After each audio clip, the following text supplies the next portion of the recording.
Agriculture is an industry based on natural resources, and if we deplete the natural resources, they will be gone. When supply goes down, price goes up. I go to a grocery store and their shelf will be like empty. It used to be full, right? Apples were $4.99 and now they're like $6.99. The whole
COVID-19 vaccines have helped protect us. Over time, the antibodies created after vaccination have been found to decrease. While we still have good protection against severe illness, a booster dose produces more antibodies that can help to strengthen our immune response. Learn more and book your booster dose.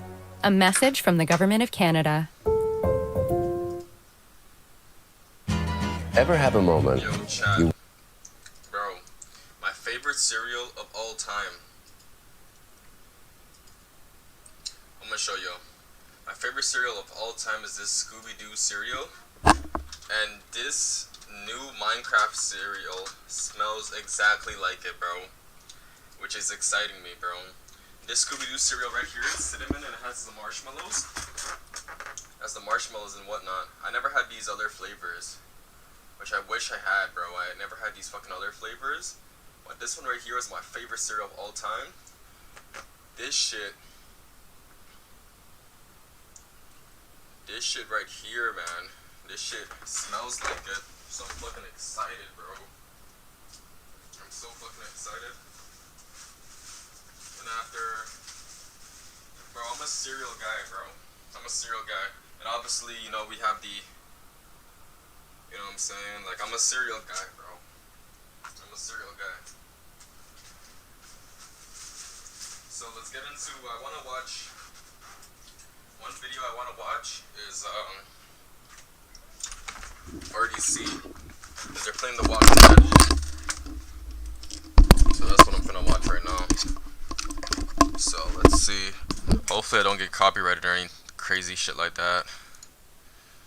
Let's see. RDC.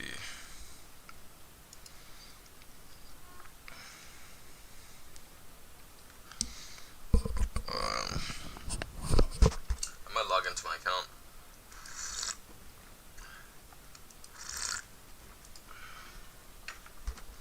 I'm actually, hold on, I need to take a bite of this shit.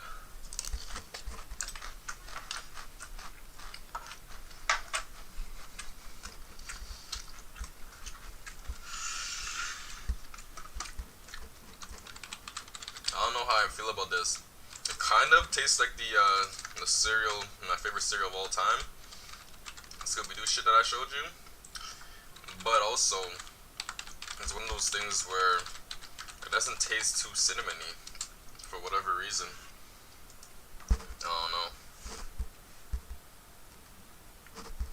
I don't know, bro.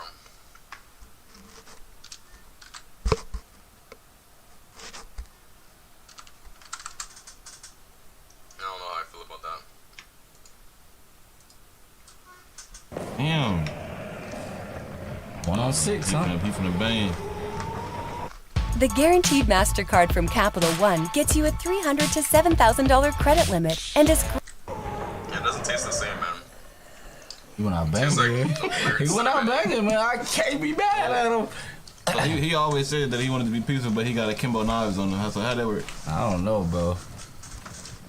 This does not taste like this story get caught on the wild. Scooby-Doo Not shit. sure what happening. Yeah, rest in peace, James. No, you're not seeing him again. How hot though. When it comes to story? No, we're not seeing him again unless he's trying to kill us. No cap. It's cereal, man. This is disappointing. Like, where's the flavor at? Damn, bitch, what did I do? What did I do, nigga? This is clear. Fuck. Bro, I don't even get this. This is like a fucking 5. No way, bro. We would say you burned it, and this nigga would have said 10's not good for us. Cow. Neither James, Lewis, all these niggas is weak. Nah, he definitely killing everybody. He definitely would have killed 10. That nigga he too weak, bro.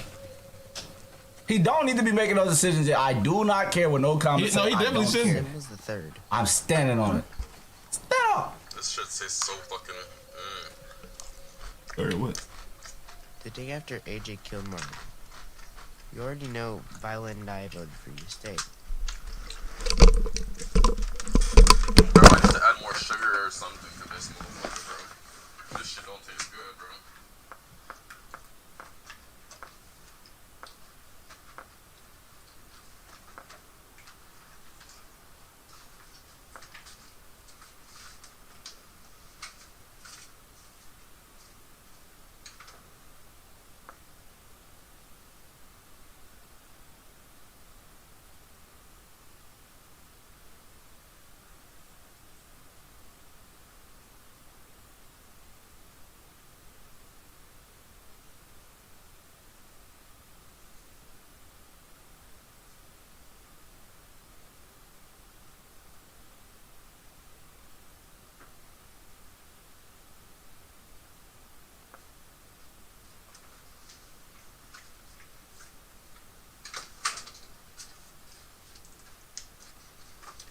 sugar to that bitch, bro.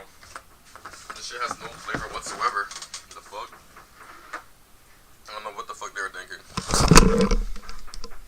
Nothing compares to the Scooby-Doo cereal, bro. Straight up, that shit was magical. I ain't even gonna cap. Sim was the third vote. Wait, that means Omar voted us out? And Ruby? Yeah. He would have killed him. Huh. See? What made you think of that? He would Sim have. said you knew how to survive. He could just tell the school would be safer with you there. Tim, why are you saying that though right now? I definitely think he should say this. I liked you. But his reason, it was better. I just thought you should know. The Sim was right. We were safer. I don't think he should have said that right now, though. We were more scared than we let on when you met us. That's really nice of you to say, Ten. Thank you. That's okay. Now that we're out of danger and going Bro, back this home, shit's, I'm actually so just made me disappointed. think of it. I paid like, I like a Sim. I don't even know how much I fucking paid for this If shit. Marlon was still This in shit probably charge, $5 we'd be for a taken away to fucking wherever, shitty box of or cereal. dead.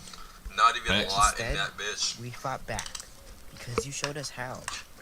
We weren't safe with Marlon, even in his There's no safe fucking zone. flavor. Like this shit We is were like just barely any flavor. hiding. You kinda sold. Yeah. But I'll fuck with you, Tim. I'm so disappointed. If I knew that, bro, I would've got a different cereal. I would've got Captain Crunch or some shit. What you doing? Why didn't you say nothing? Right. This is not the place to be trying to sneak up on people. I'm saying, or I would've got another Fruity Pebbles. Like Cocoa Pebbles instead or Oh, something. why he looking like that? Where everybody else at? Is this nigga bit, bro? Like, cause you know when niggas just pop up by themselves, they bit, bro. Is he bit? But double crossing something. Man, check him. Somebody hold because this man. Where's everybody else? That's good. Oh my god. Did everyone else cereal's escape? fucking ass, bro. Damn right. They took that cart and hauled ass back to the school.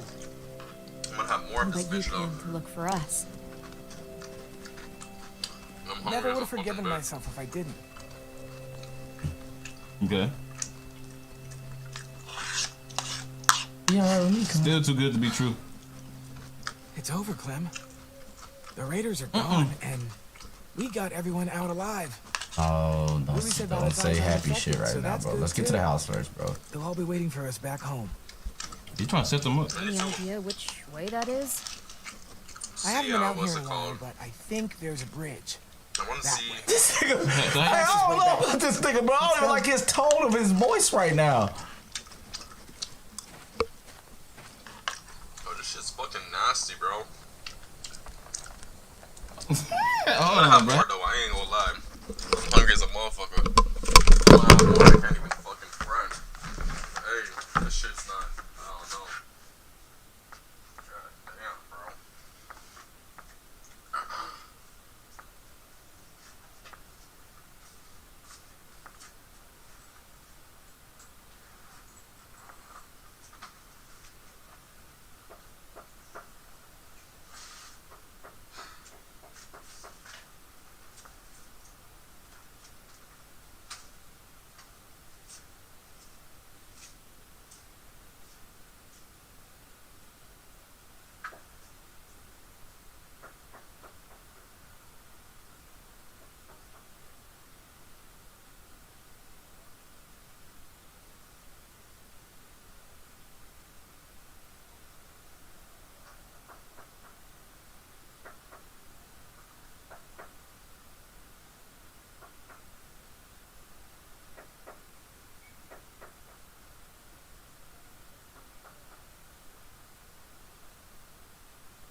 shouldn't have to fucking be adding fucking sugar to fucking cereal. Unless if it's Raisin Bran, that's the only exception. How the fuck you know? What you mean you ain't never been out here? How you what? Talking about there's a bridge that way, bro. This man, he. Pay attention, man. This man, something not right, bro. I'm pissed.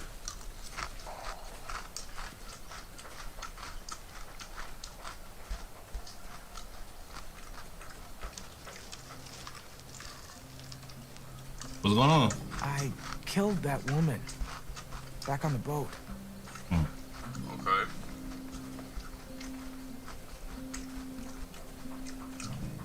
I don't know why they say fucking Lewis. Was that your first? Yeah. My first. It feels like bile, but not quite, you know? Or like a scream. Don't know nothing about Should or it. not. You can say it Let's to get get out of this easy. first, okay? There'll be plenty of time to talk about it when we get home. It's crazy how AJ, I don't think I'll have to. with his first kill, And I'm done he kicking really things like, down the you know, road. get scared or anything like that. But this nigga Having a Lewis home is means fucking- defending it. Yeah. Yeah, it does. I really thought we were gonna die on that boat. Yeah, me too. The dumbest shit always goes through my head when that happens. My old pet turtle Jeff, my grandma's phone number, the word that lost me the 4th grade spelling bee, recommend. What the fuck is this wrong? This Stupid nigga. shit. Anything new this time? Before my parents divorced, they were building a house. And I begged my dad to put in a skylight. Begged. Please, if you love me, you'll do it. That shit definitely didn't work. So we made a deal. I got straight A's, he'd put in a skylight. And you remembered the skylight just now? They never got to build the house. I don't even know what color it was gonna be. Bro, what is should've wrong with asked. him, bro? Why is he? Sure should've. Well, what hate that color did character. you hope it was? Oh, well, maybe purple. Is that your favorite color? No, but you don't see a lot of purple houses. Why not stand out? Of course you'd say that. Of course.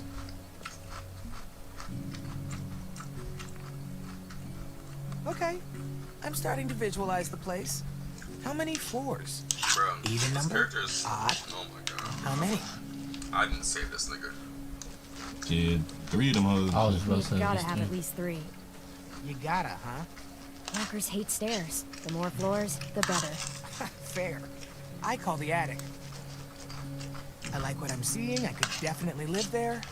Give me a last flourish, though. Bro, I'm actually so One pissed thing to about the really fucking bring cereal, all bro. together. Come on. Somebody's about to die. Coup de grace. The insert other French phrase here. I would've chose What's it anything gonna else be? but this bullshit. My grades would have been straight Press A's. X. I own a goddamn skylight. I pressed And skylight. you're getting a goddamn skylight.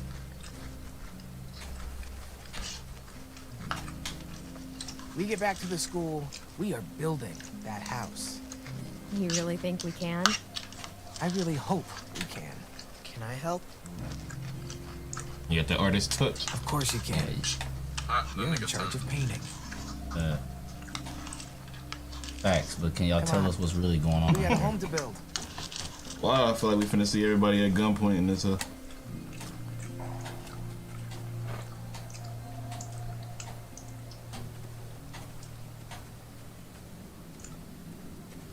Bro. This fucking cereal pissed me the fuck off, bro. I'm over here sounding like fucking band. Fuck.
comfy. Cause shit, we finna stream for a long ass time. Might as well. You know what I'm saying? Always have my covers on me. Bro, fuck, you know what? I wish I can stream this with someone, man. I wish I can react to, you know what, now that I'm doing reactions and shit like that, like I wish I could fucking go on Discord, have one of my friends, her significant other, and have them, you know, just, I guess, watch shit with me while we stream. You know what I'm saying? That would be nice. My bonnet. That would be nice, bro. Because life is fucking boring as fuck right now. And everything is starting to open back up. And we're starting to, you know, live our normal lives again. I want to watch, bro, I wanted to watch Tiger King with someone, bro. But I didn't get to. Yeah, really want to watch Tiger King with someone. Let me just see this one part and after we'll start reacting to actual, like, videos. This is, like, someone else's fucking video, but yeah, I don't know them, subscribe to them and shit. I just want to see this one part because this is probably the best part in all of the whole Telltale Walking Dead series.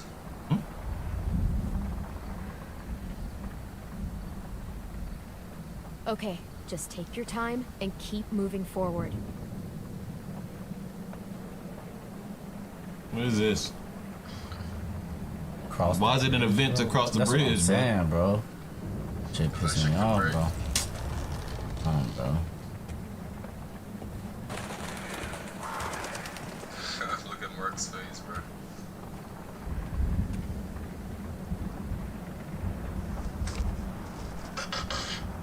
I'm actually, bro, like shit, bro. I'm actually kind of annoyed that, like, just looking how life could have been. I'm actually, that annoys me. I overthink shit so much. Like, I'm an overthinker. And just looking at the fact that how life could have been.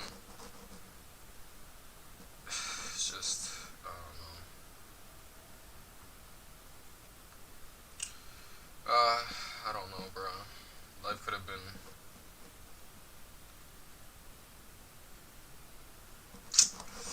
Life could have been definitely way better and way more than what's happening right now. Could have had someone to, you know, actually watch this shit with me after, you know, grow together as a team.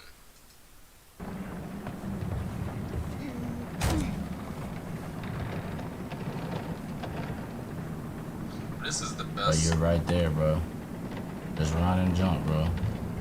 That hell don't look secure. This is definitely the best. This scene right here is the best scene in all of Telltale. Oh. Maybe all of Walking Dead too. I haven't watched the new season.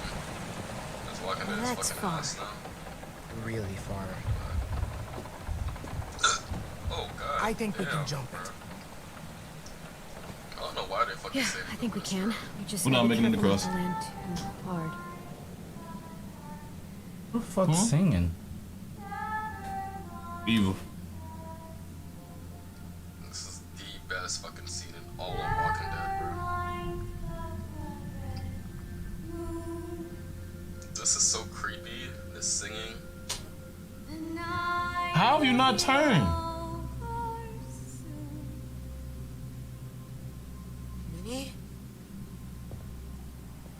This scene right here, bro. They kicked the quality up. This scene right here, bro. I found you. My sweet little brother. After her blue eyes, Come with makes me. it like creepier. Oh, no. 10. You're dying. Yes. Yes, I am. I'm finally going someplace better. I want you there with me. What? Let's just hop the bridge, bro. To be completely honest with Just you. to be a person again. We're gonna go be with Mom and Dad. This scene right here, bro, is so creepy. Look at me. I know that looks like her, but your sister is gone. I'm... She has a gun? Where did she get a stick from? speak to him, any of you.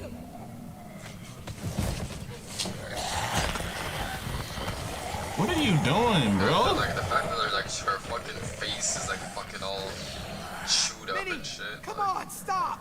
He needs to be with his family. Don't do this. Don't worry, Ten. Anytime a She can nigga try starts to stop singing me. in a terrible spot, you need Yeah, to start holding, bro. Anywhere You know it. Every time somebody starts singing. 10, sit your ass down. Come on, man. Oh, damn! I almost got shot. I just happened to be pressing right. I'm not gonna lie to you. What? Do they not care about Bro, her? they're not moving that fast. Do they not care about her? She's still human. That's a good fucking valid Bro, point, what is bro. going on? Why do they not care about eating her? That's a valid point. Bro, where am I gonna shoot at? Oh my god, the aim. God damn. Mark, your aim It's unwinnable. ass, bro. But you're dead. Bro, what is going on?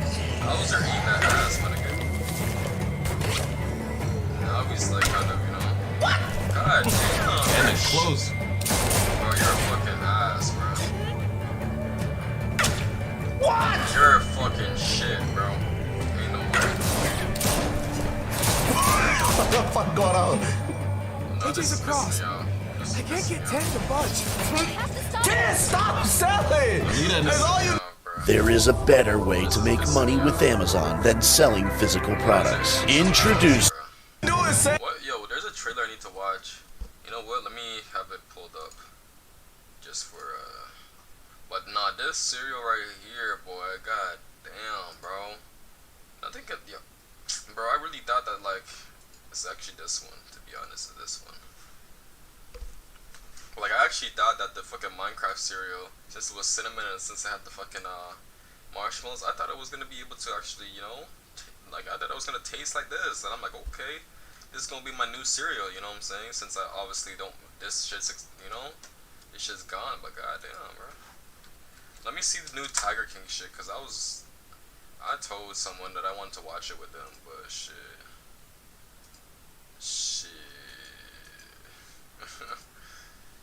Hey. What'd I say?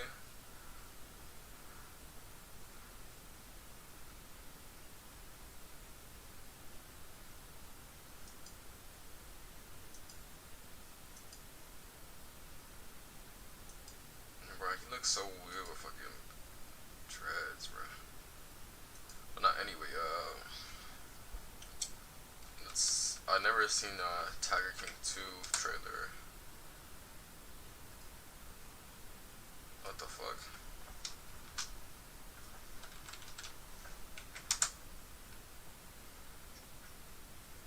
Yeah, you see, none of this shit's watched. None of this shit's watched, bro. I'm surprised that, bro, when this first came out, this was the fucking, oh my god, bro.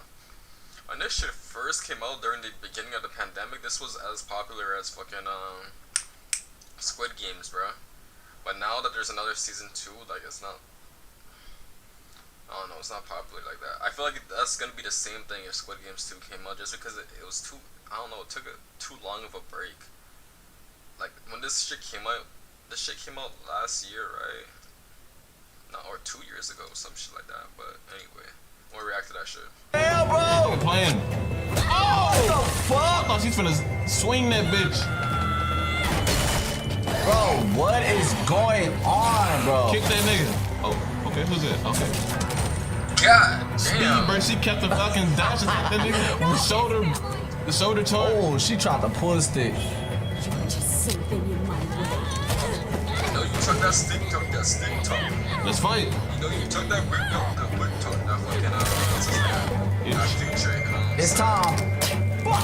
God. What? No! What is this? Oh, man. Fuck!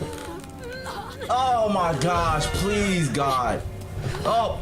I'm taking 10 home. Shoot her. Bro, eat this bitch! What is going Why did you on? let her walk past in the first place? That didn't even make sense. That didn't make sense. Mini! 10. Stay back. Get across. I'll help 10. How? She can't stand up. Valid.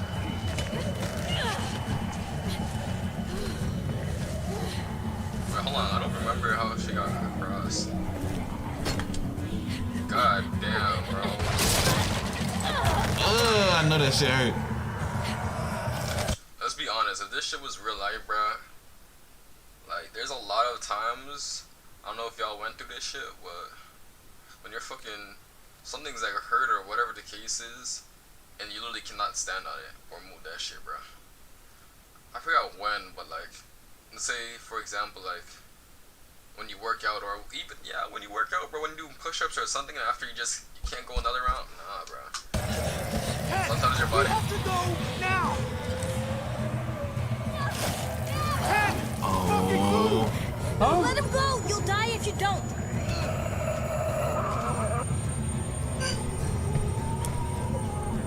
Go! Throw him! Who is?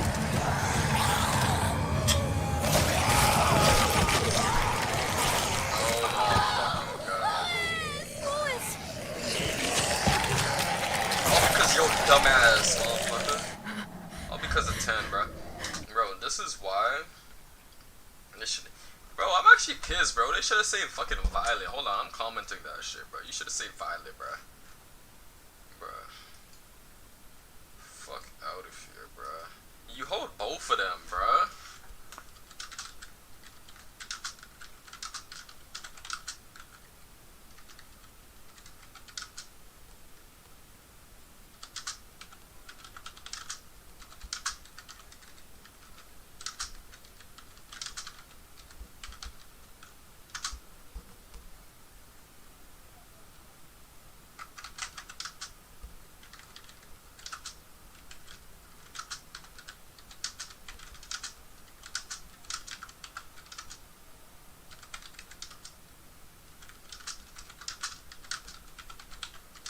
Sorry, bro. I gotta go on a rant.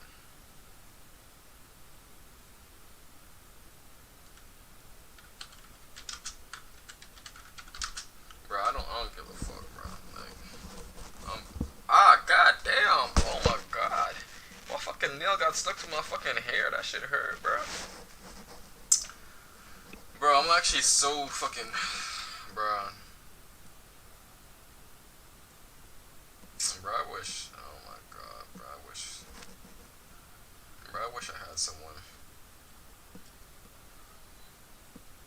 Real talk, bro.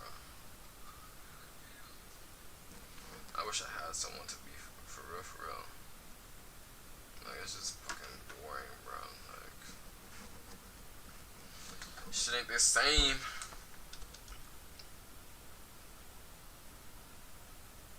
Bro, you know what? Fuck. I'm posting that shit. Fuck it. Well, I'm gonna continue watching for a little bit, but I'm saving this for like when I off stream shit. But y'all like dumb as fuck, bro. We gotta move. I did that. He died for you, stupid head. Wake up. Now. Damn! Or we'll die too. Why he slap him like that, bro? Yo, you know what's crazy? Who called me stupid head before? Okay, I know who called me stupid head. I'm not gonna say her name. The monsters are gonna trap us. I know. Anyway, yeah, I'm not watching this part. I already know what happens, but I'm saving this for, you know, when I have to fucking, you know, I'm saving this for the shit for myself, you feel me? I watched this Tiger King 2 trailer, and I'm saying, number 1 was a fucking hit. Number 1 was a fucking hit. Yeah. But like, I feel like this shit's not popular. Like, not enough people are talking about Tiger King, bro. Like, the first season was fucking crazy. I'll tell you that much. The first season was crazy. That shit was crazy, boy. That shit was crazy. I need a second monitor, yo. But anyway, that shit was crazy, bro. When you think you've seen it all, you haven't quite seen it all. You have a prepaid call from Joe Exotic. I need to refresh my memory. I don't remember. Everybody's from the zoo is from Jamaican money. I'm paying the price for every one of them people. If you don't give a damn, it's time to speak it. Everybody Tiger King changed our lives overnight. loves a winner. We have more money than God right now. So nobody. That motherfucker getting blinged out, boy. God damn. You know what's crazy? I swear most of these people hate Joe Exotic. And Joe Exotic's the main character, so in a way he kind of made these motherfuckers famous. And now this motherfucker getting a fucking necklace saying Tiger King. God damn, my nigga. I can put my shit over here now. But god damn, I low-key need to get a like a microphone, like a good microphone, you know what I'm saying? Cause I be listening to myself when I'm fucking streaming. I hate that shit, bro. I hate hearing myself. But anyway, this motherfucking blamed out, bro. Bro, I hope we get some new people to join our stream today. You know what I'm saying? I wish so and so can see this, or see this stream where I was, you know, getting all those fucking support. That shit was crazy, bro. I love y'all, bro. I wish you. Never mind. He loves me. What the fuck, bro? Bro, can I show this shit on fucking Twitch, bro? And hold on, let me just. This motherfucker, I think I remember him, but something isn't right, bro. I can tell she's like probably like 30, 40. This motherfucker seems like he's fucking 40 or 50, bro. There's like the age differences. Oh my god. And when you have a kid at such an old age, bro, they start to have disabilities and stuff like that. Are like two rabid dogs in a goldfish. Bruh. Okay, yeah, I forgot how crazy this show was, bro. Skip that shit. Lady, I'm not trying to get banned. What Carol Baskin. John Lewis. Carol knows something. He was dealing with some shady characters down in Costa Rica. Oh yeah, her fucking boyfriend. They'll kill you for that. Bro, I actually might have to watch this, but bro, I want to watch this shit with someone, bro. Like, there's just certain shit I don't want to do no more. I want to watch this shit with someone, bro. Like, dead ass. Like, I want to watch this shit with someone, bro. This would have been such a good thing to watch, bro. But let me see what this thing. Don liked to play with dangerous stuff. They'll kill you for that. Bro, those other countries, bro, those foreign countries they don't play, bro. There's some fucked up shit, bro. Like, they really don't play. They don't play with money. They don't play with nothing. There's a girl who was a stripper or whatever. After she got shot, bro, on I think it was on a live stream, bro, in the head for owing money or some shit, bro. Like, that shit's fucked, bro. There's so much videos like that. That shit's fucked, bro. The world's cruel, bro. Just let him start two peas in a pod when it comes to batshit crazy.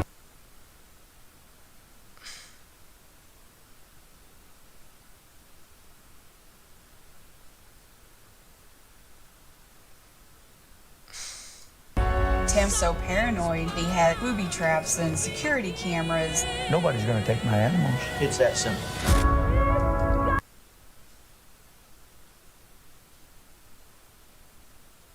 That was a fake gun, Twitch.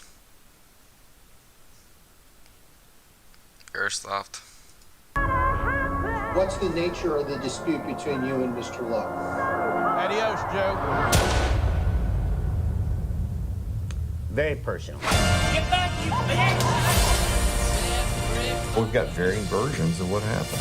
In order for there to be justice, I forgot who's who and who does what, cause they're all shady, bro. Everyone just shows shady. Like I forgot like who's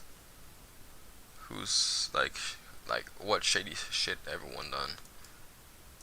there has to be truth. We want some answers. Joe didn't hurt anybody. That's my opinion. I'm Eastern European bitch, so I cannot be wrong.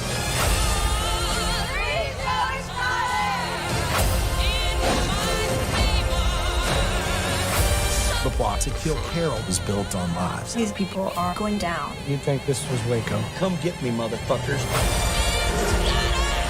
We gotta put our differences aside.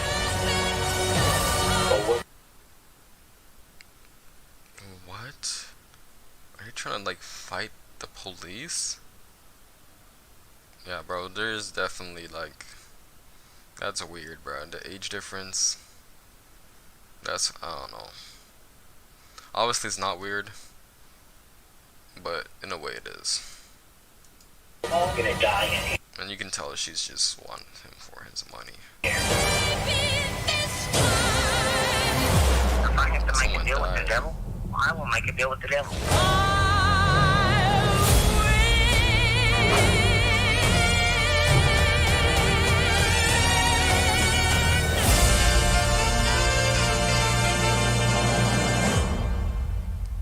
Crazy.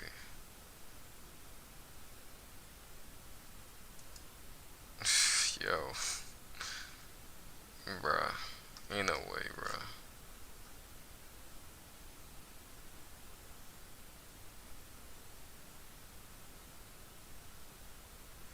Yup. Exactly. Facts. Facts. Facts. Is there any is there any new game trailers? Let's see.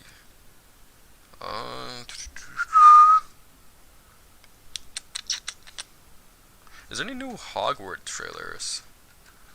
I doubt it. I doubt it. I doubt it. But this game I'm definitely streaming for sure, for sure. Any new trailers?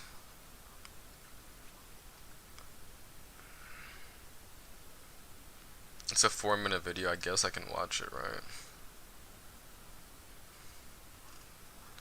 I hope this is like a Bully, but obviously with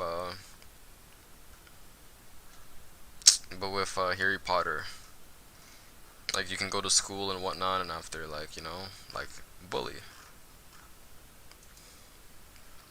I don't know nothing about Harry Potter, but This is the the story game looks really good, so of how I met your father. To a night of new friends. how I met your Screw being father. mature. Yes, we can still make bad choices for a few more years. I'm gonna end things with Charlie. We're over. Crying cat, flag of Why is Portugal. she so muscular? Wait, that's What the supposed to be hell? another crying cat. You gotta get back out there sometimes. Go talk to her. And say what? I think you're gonna like me. So lie to her. Anyway, let's see. Cool again. What's up? Mainly thanks to the release of two You know separate. what's crazy, bro? Bro, there's so much stuff that I wanted to do, bro. Tommy is a character from Power. I was watching Power. I don't feel like watching that no more, but I didn't want to watch that with someone. And after Game of Thrones, I finished it, but I didn't finish it with someone. I want to finish that with someone because the new series is coming out soon. I forgot when, but like Game of Thrones is one of my favorite shows, so I don't know if I'm gonna end up watching that. I know for Power, for sure, I'm probably not gonna end up watching that. But when it comes to Game of Thrones, I might end up watching it because that's a show that I watched before. Like, I don't know. I watched all those shows before, you know, on my own, but I don't know. I don't know, bro. I'll have to see. I might react to a trailer too if they have any new trailers for Game of Thrones. Game of Thrones new trailer. Let's see. Game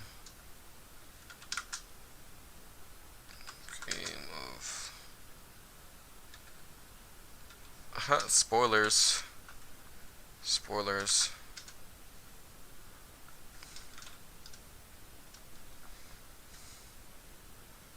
Bro, they just showed spoilers, bro.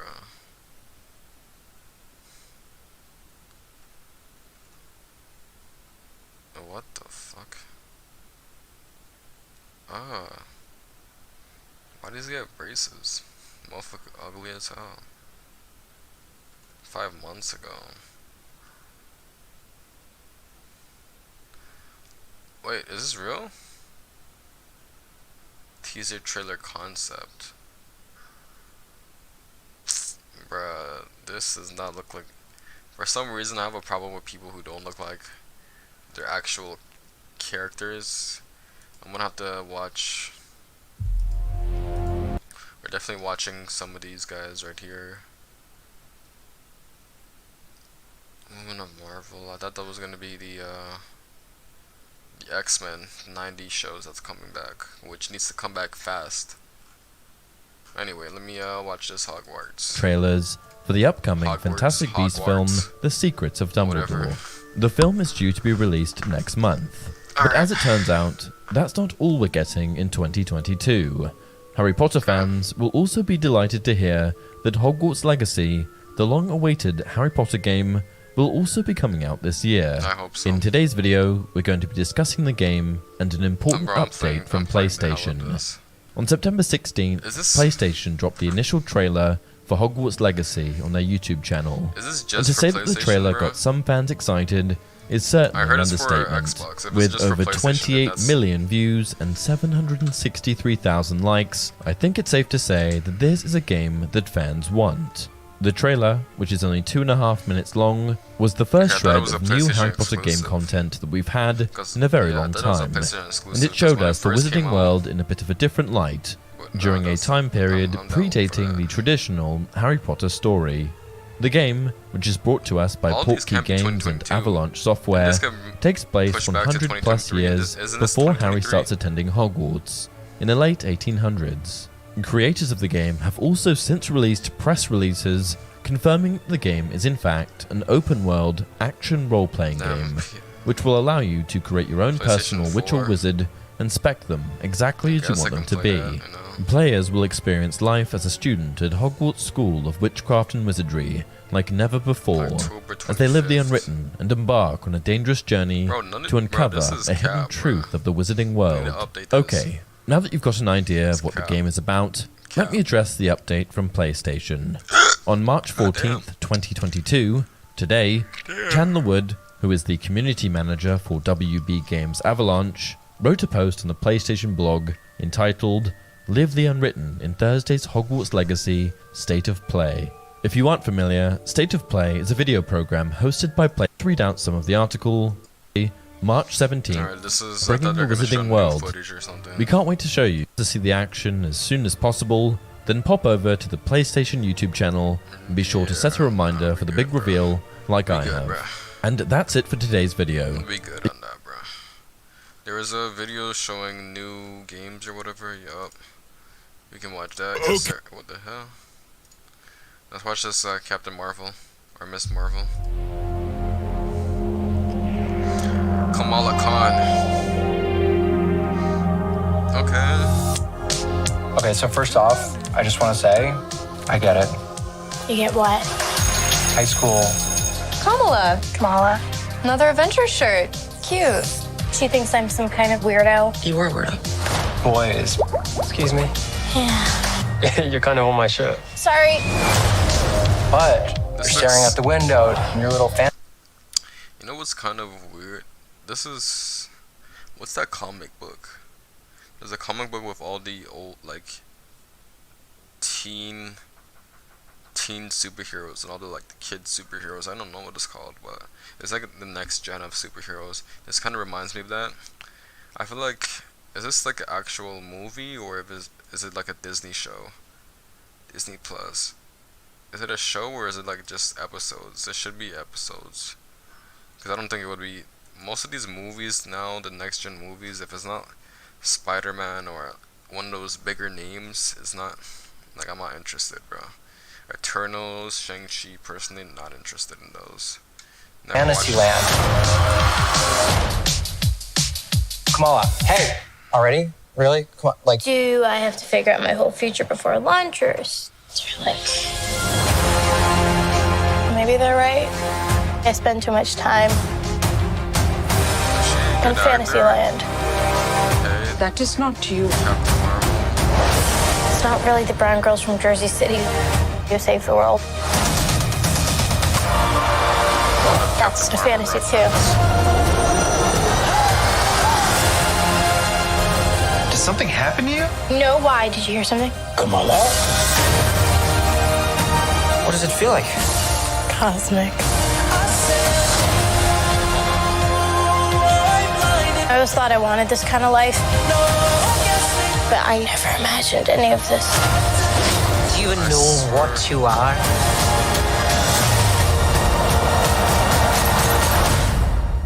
I'm a superhero.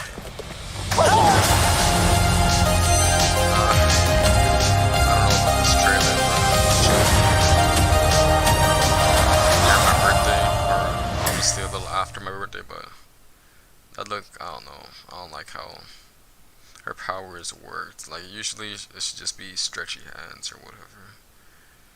I don't know how I feel about that, to be honest.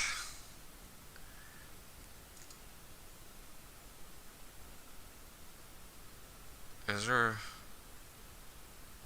this a new trailer? Have I seen this?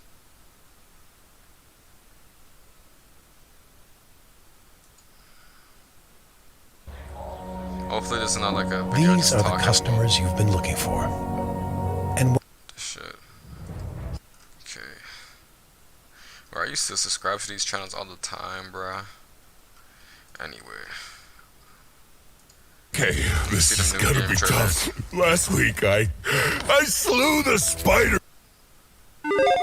Hey, are you looking for something to play on your PS5 or PS4 in 2022? Oh, we've got you covered with a bunch of games here. Also, there are even more games out there that we couldn't even fit on this list. So we're looking forward to hearing your own personal lists in the comments. Be sure to leave. I need to get a 4K monitor for 4K gaming, and also I need to get either a graphics card to run better games or like a PS5 or something.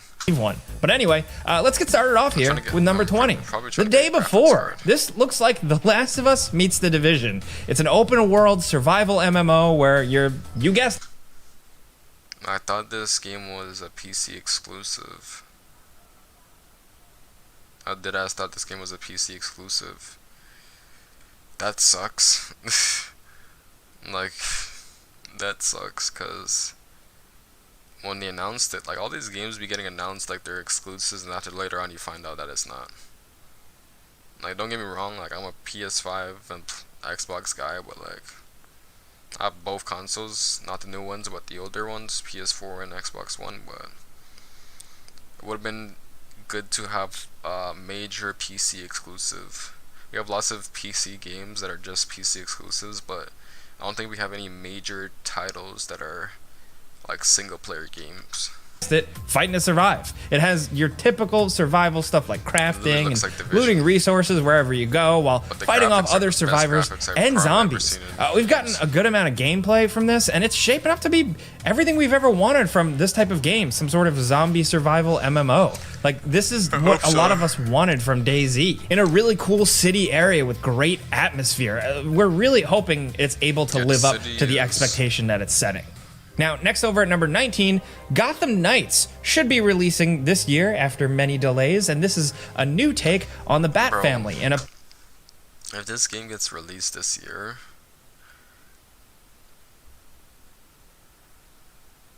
you know what's crazy?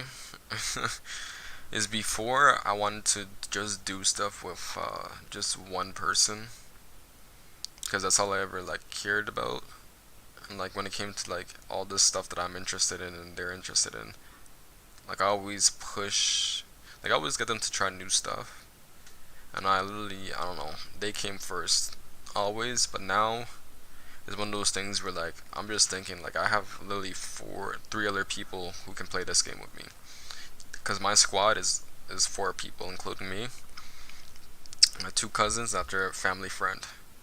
So we can all literally just buy this game and play this game with each other, bruh. Which I'm so excited for, bruh. I'm actually excited, bruh. Yo, I'm excited, bro. Playing all the... Bro. But the only thing is, bro, I just have a feeling that, like, I might not get to be who I want to be. I need to watch the trailers again, because based on the fighting style is gonna be who I choose. You know what I'm saying? Cooperative beat-em-up Arkham style game. Technically, this does not take place in the Arkham timeline. It's a different thing. This is by Warner Brothers Montreal. Is it 4 players or 2 players? I know it's 2 players for sure. But is it 4 players? Yo, bro, the fact we definitely need more 4-player games, bro. Definitely need more 4-player games, bro.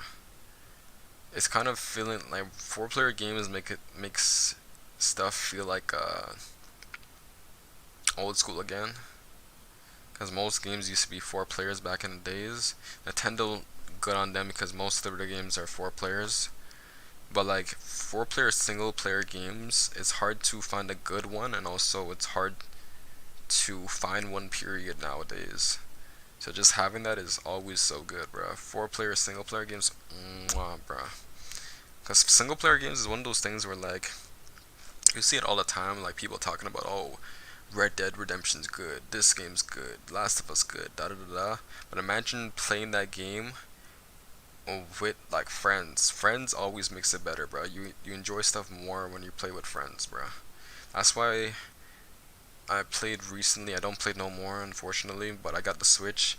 I played Resident Evil with someone, because that game was a good story, good little action. After it's a good game to play with a partner, and that's what I did. But yeah, I don't know. This is gonna, like, if this game turns out to be good, it'll be something to talk about, man. Like, I'm telling you that from now, it'll be something to talk about, bro. But the thing is, too, my cousin and my family friend, I don't know if they will like pre-order a game just to play it right away, especially if it's like a single player game. Only like multiplayer games they really do that with. Behind the underrated Batman Arkham Origins, and this open world Gotham game pits you as the Bat family members dealing with the fact that Batman and Commissioner Gordon are dead, and they have to face off against a bunch of classic Gotham villains as well as the Court of Owls. A lot of people thought this was just going to be like a straight up live service game, but apparently you can play it completely on your own and just enjoy a story, which makes us very happy. And you can't help but really love that Arkham beat 'em up style combat. It's here again, but with more cooperative elements and way more abilities specific to each very unique character. And the story, if it's just a good Batman, Bat family story, it could be awesome. We're keeping our eye on this one because we just love Batman and comic books, so keep your eyes peeled. It was crazy. Now, next over at number 18, let's talk Evil. It's the fact that, what's it called? Red Hood died. Basically, because that's how he turned into Red Hood. After the next thing is, what's her name? I forgot her real name, but I'm pretty sure Batgirl or whatever, she's related to Commissioner Gordon, and she got shot by Joker, I'm pretty sure. So she died, and now they're all back. Crazy. West. Have you ever wanted to be a cool Western version of Van Helsing? Well, like, Evil West will let you seemingly actually live that out. You play as a vampire hunting cowboy man as you make your way through the vampire hordes that are terrorizing this fictional West. Combat here looks really intense, and you'll have a bunch of different vampire hunting tools and weapons at your disposal. It seems like the combat can get pretty intense and gory, and it has some real gross looking enemies. And even better than that, you can also play with a friend. We're just big fans of anything vampire related here at Game Ranks, and we're also fans of games that kind of look and give off the vibe and kind of bring back the memories of those like mid-2000s action games that were really unique and weird. More of this type of stuff, please sign us up. Now, next over at number 17, we have King of Fighters 15. What more is there to be said about a game on its 15th entry? The people behind the King of Fighters games really absolutely really know what they're doing. This time around, it's launching with 39 fighters that'll be available at launch.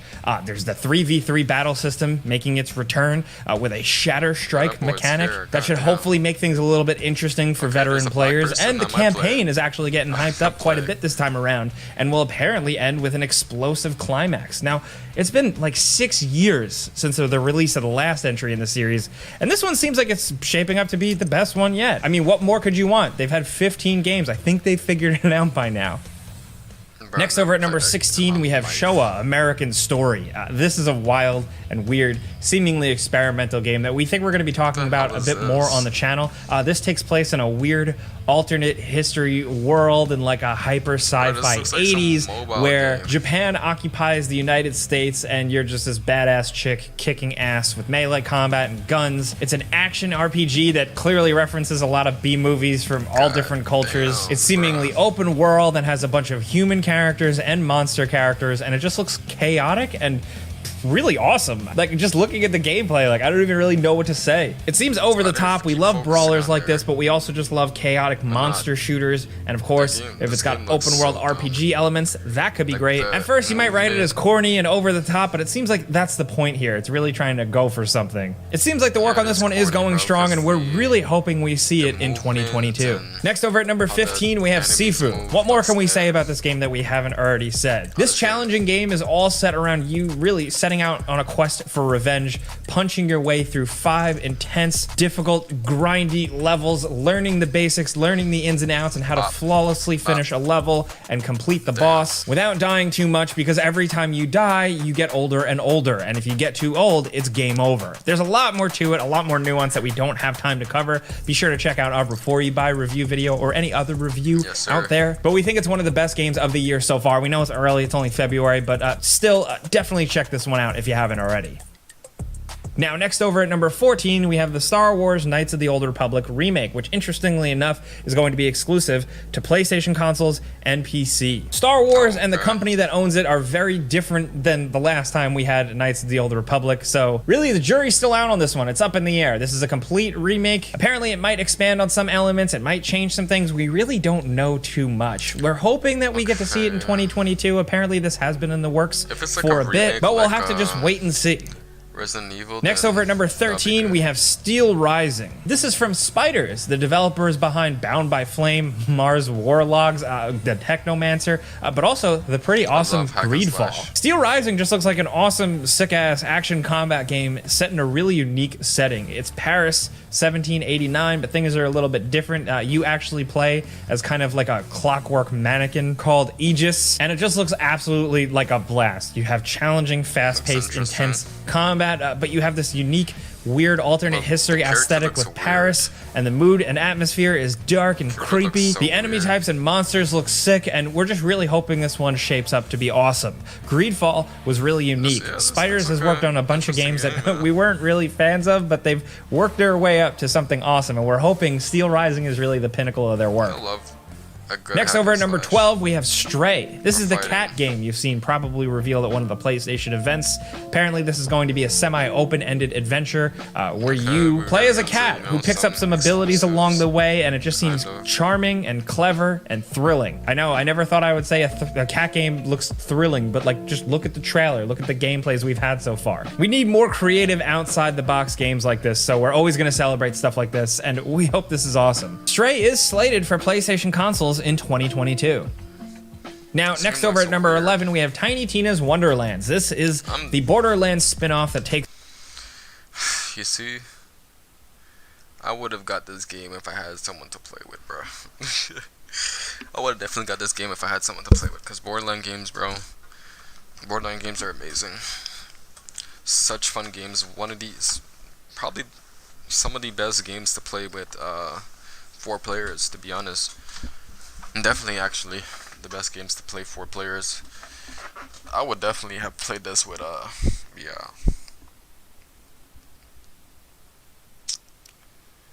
Ah, man.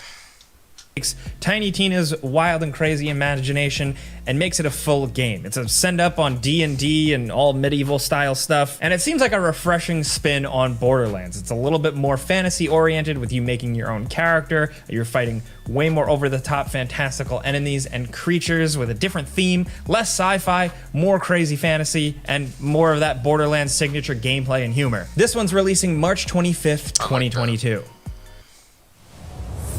I really like that. I really like that. Some gates are better left unopened. You know what I'm really excited for, which I'm gonna play when it comes out. I want to play that 7 Deadly Sins game. I want to play that game so bad when it comes out, and I know for a fact like no one's gonna really play it unless if they're like anime streamers. But I'm so excited for that game, and it looks so good, bro. Like it could be one of the best anime games. Next over at number 10, we have Hogwarts Legacy. Now this game has been delayed quite a bit. It's been in the works for a long time. Remember those leaks back in the day? Man, it's felt like a long time since then. But Hogwarts Legacy, according to reports most recently, is going to come out this year. There were conflicting reports earlier where we wouldn't see it, but we think 2022 is finally going to be the year. This open-ended, make your own Hogwarts student and go on your own adventure type thing seems pretty awesome. It's set much earlier in the history of Hogwarts as an institution, and we're excited to see something different and new in the world of Harry Potter, because frankly, those Fantastic Beasts movies aren't really doing it for us. Fingers crossed this one is good. Damn. Now, next over at number 9, we have Little Devil Inside. This was announced 2 years ago, June 2020, and it looks like it'll finally be coming out this year. Everything about this game has just really piqued our interest, from its really kind of cutesy but really intriguing art style to the little comedic bits we've gotten in all of the trailers, and even the Monster Hunter-esque gameplay. Yes, every time we see this game, it looks more and more interesting. You're going to be traveling around through all different types of environments, hunting down monsters, which you can do with a friend via co-op. So get ready to do some cool monster hunting in this weird indie artsy style, and possibly get your ass kicked. It actually looks pretty challenging. Now, next over at number 8, we have Atomic Heart. What more can we say about this game? This weird alternate history Soviet open-ended adventure takes a lot of cues from BioShock and System Shock, with a bunch of makeshift weaponry and weird freaks and sci-fi monsters to fight off, and robots, and man, everything about this game just oozes style and creativity, and we love seeing stuff like this. We hope this game is as awesome as it has seemed since the beginning, which we've been following it from pretty much day one. We don't have an exact date, but they have just now confirmed that this is releasing in 2022, seemingly towards the end of the year in the fall. Next over at number 7, we have Saints Row. They are rebooting Saints Row. Oh my god, bro. All these games and shows and movies that are coming out, bro, I just wish... Oh my god, bro. And after everything's, like, the world's starting to open up back again, like, no more mask, April 21st, at least here. You don't need to show your... vaccine pass or whatever the case is. Man, bro.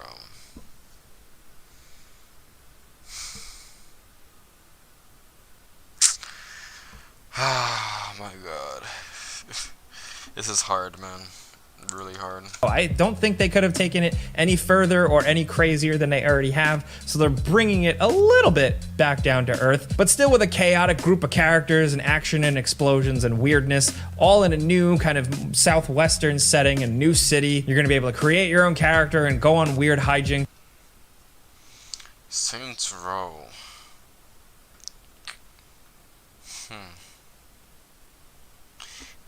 Oh my god, bro. There's so much games, bro, that I just wish I could, you know, play with a...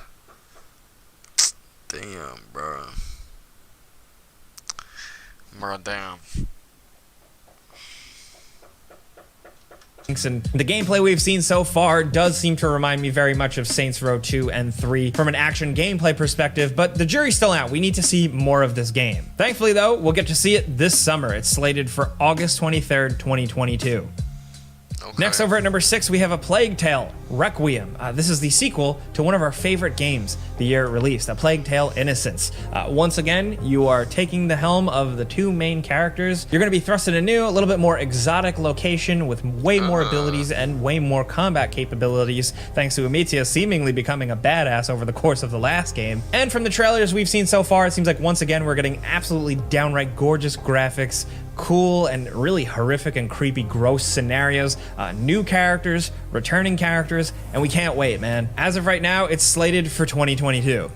Okay. And next at number 5, we have Ghostwire Tokyo, the newest game from Tango Gameworks. Tokyo's population in this game just disappeared, vanished, and now there are a bunch of spooky, scary, supernatural monsters roaming around. Honestly, this isn't something that we were very much into. It sounded kind of boring until the last bit of gameplay we saw. The newest stuff from this game makes it look absolutely awesome. The combat looks really interesting and different for a first-person game. It also kind of looks like the Doctor Strange FPS that we didn't know we wanted.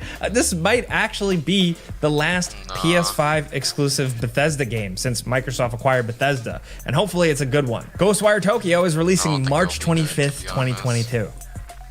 Next, over at number 4, we have Elden Ring. What more can we say about this one? It's From Software's latest and greatest. They're the folks behind Bloodborne, Sekiro, and of course, Dark Souls and Demon Souls. This time around, they're taking that beloved, challenging formula and placing it in an open world setting, but of course, with their own creative spin on things. We've got crazy monster designs, over-the-top environments, and a story framework established by George R.R. Martin, the Game of Thrones guy himself. Of course, Miyazaki and the rest of the crew really took that and ran with it here, but it seems like it's shaping up to be a wild game. And after long anticipation, we'll finally be playing it in February, and we really hope it lives up to the hype.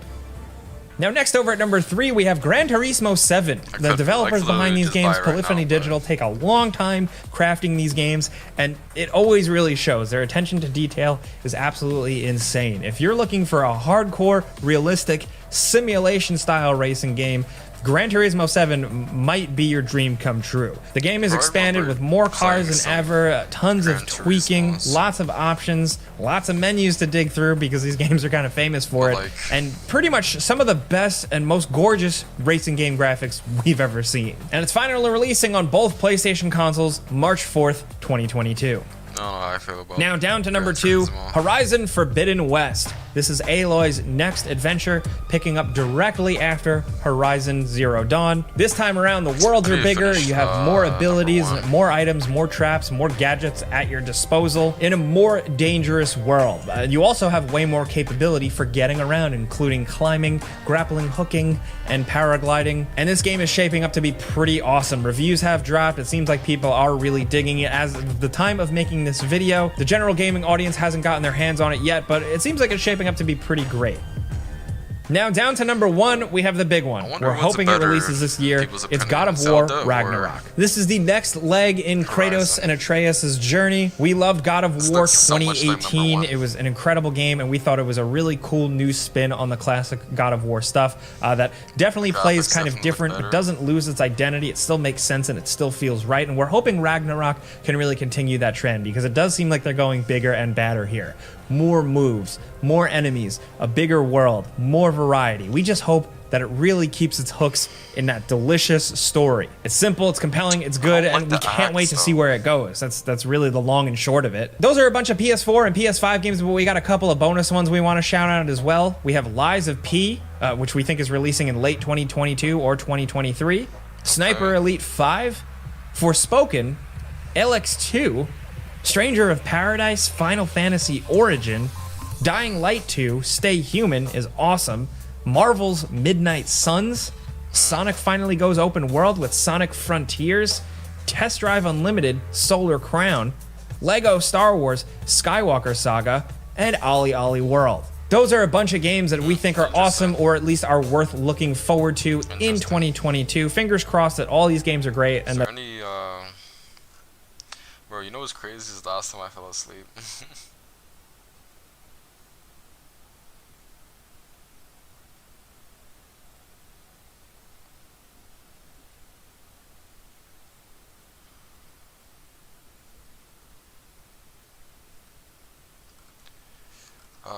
What can I react to? What can I react to?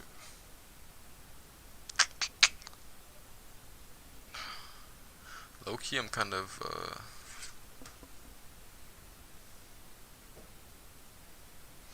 it was good, say less. How you doing?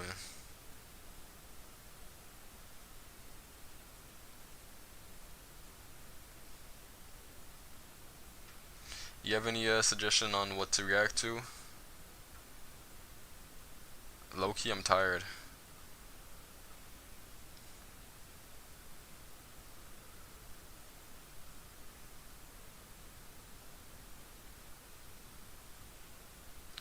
Gully? Like, what do you mean? What do you mean by gully? Cause I'm Jamaican. Gully, I don't know if we're talking about the same thing. Gully.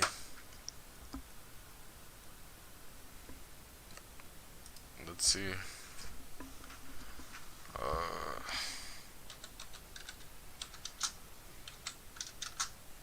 Okay.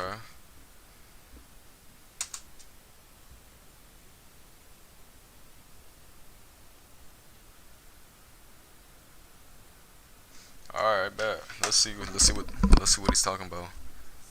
Let's see what he's talking about. You just caught 24K gold. Yo, I hope it's not something I can get banned for. I hope it's not something I can get banned for. New video. Keep watching, even as you text about it. Don't see what he's talking about. Is there ass in this video?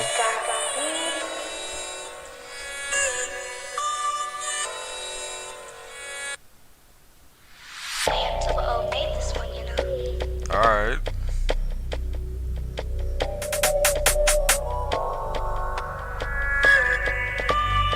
Got a Pooh Shiesty mask on. For the wrong hand sign, then you can catch bang. Huntings with attachments were live. With the G-Boss always access denied. The millimeters 9, more time I 4-5. I heard a reverb when it clapped off in the sky. Echo, came back for the ride with juice on my clothes, but more on my now. She clocked the lingo, now we're talking a lot. 4 4s on I ride, there's 4 4s on I ride. They all get bust, no one's forcing a ride. I was forced in the car, had the sports in the car. I really tried to send these sports to Allah. If we don't bang, say Allah. Got it pesos, block governor, done it on the main road like it's not Habadar. They ain't in my league, no my caliber. Am I wrong? For shaving the last man that got left in the group. Am I wrong?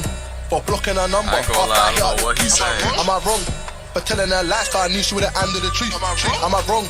For pulling a shank any time that I've added a speed. Am I wrong? For shaving the last man that got left in the group. Am I wrong? For blocking a number after I hit out the gooch. Am I wrong? For telling her lies, I knew she would have ended the truth. Am I wrong? For pulling a shank any time that I've added a speed. Am I wrong? For pouring up, them putting it in a song. Put juice on my one, clean it, keep it, move it along. But bro, don't care who's in the wrong. Excuse me, miss, pardon me. I keep a carbon in my reach. If anyone is a marksman, then it's me. You see me? Believe that. Do a one drill, repeat that. It gets ruthless when I bust movements outside high school trying to buck students. So they shot something, must have been a nip bag. Pull it out, spray, put it back in the gym bag. Have you did that? Cause I did that. I didn't sponsor the work, I did it myself when I tried put on the shelf. If we don't bang, say wallahi, you know, say we've been searching like Safari. But how long, say me have a long reach. Like a run when the Babylon reach. Crocodile teeth, everything get fucked when I reach. Am I wrong? For shaving the last man that got left in the group. Am I wrong? For blocking a number after I hit out the queue. Am I wrong? For telling her lies, I knew she would have ended the truth. Am I wrong? For pulling a shank any time that I've added a speed. Am I wrong? For shaving the last man that got left in the group. Am I wrong? For blocking a number after I hit out the queue. Am I wrong? For telling her lies, I knew she would have ended the truth. Am I wrong? For pulling a shank any time that I've added a speed. Yo, you know what I need to react to? Those videos where they're talking about like all the rappers, hoods, and all that stuff. And I don't even know what it's called, bro.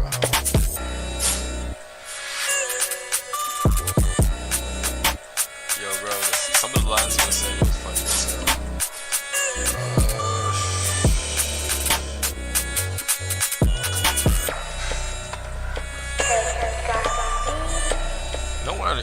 You know what? I kind of want to watch. Let's see if there's any channels talking about the Little Dirk and NBA situation.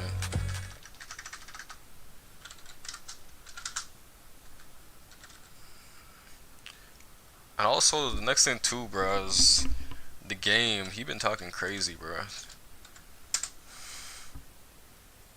Is there any channels that's gonna really talk about this shit? DJ Academics. Bro, I'm not watching no fucking DJ Academics. What's this? Trend plug?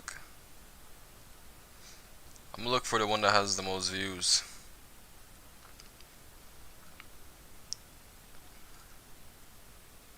let me see.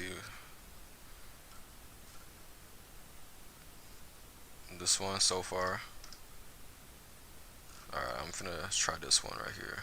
6 days ago, let's see what this talking about. Man, y'all killers. Man, can y'all please get off my live with that shit, bro? For real. Don't step to me. What, Brixton verse. Alright. Bro, I don't really keep up with, these rappers, to be honest. To be honest, the only person I really listen to is, Vaughn. That's because I feel like with him, he has, like, he really be talking about stuff, not just like any old shit like fucking guns and bitches.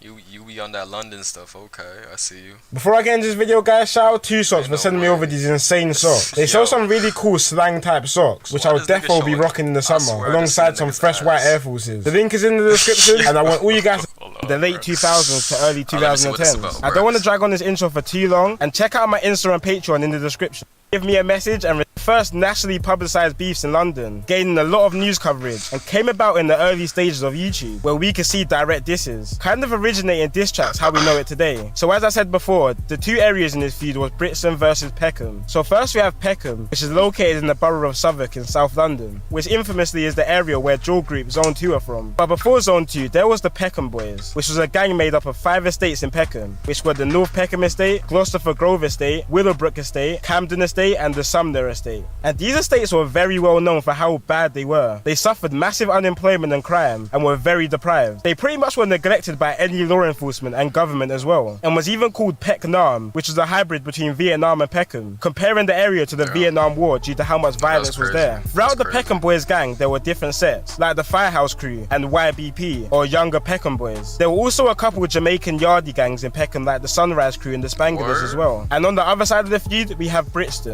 which is about an 11-minute ride from Peckham and is located in the borough of Lambeth. Brixton's main gang in this feud was called the Gas Gang, who was a gang from the Angel Town.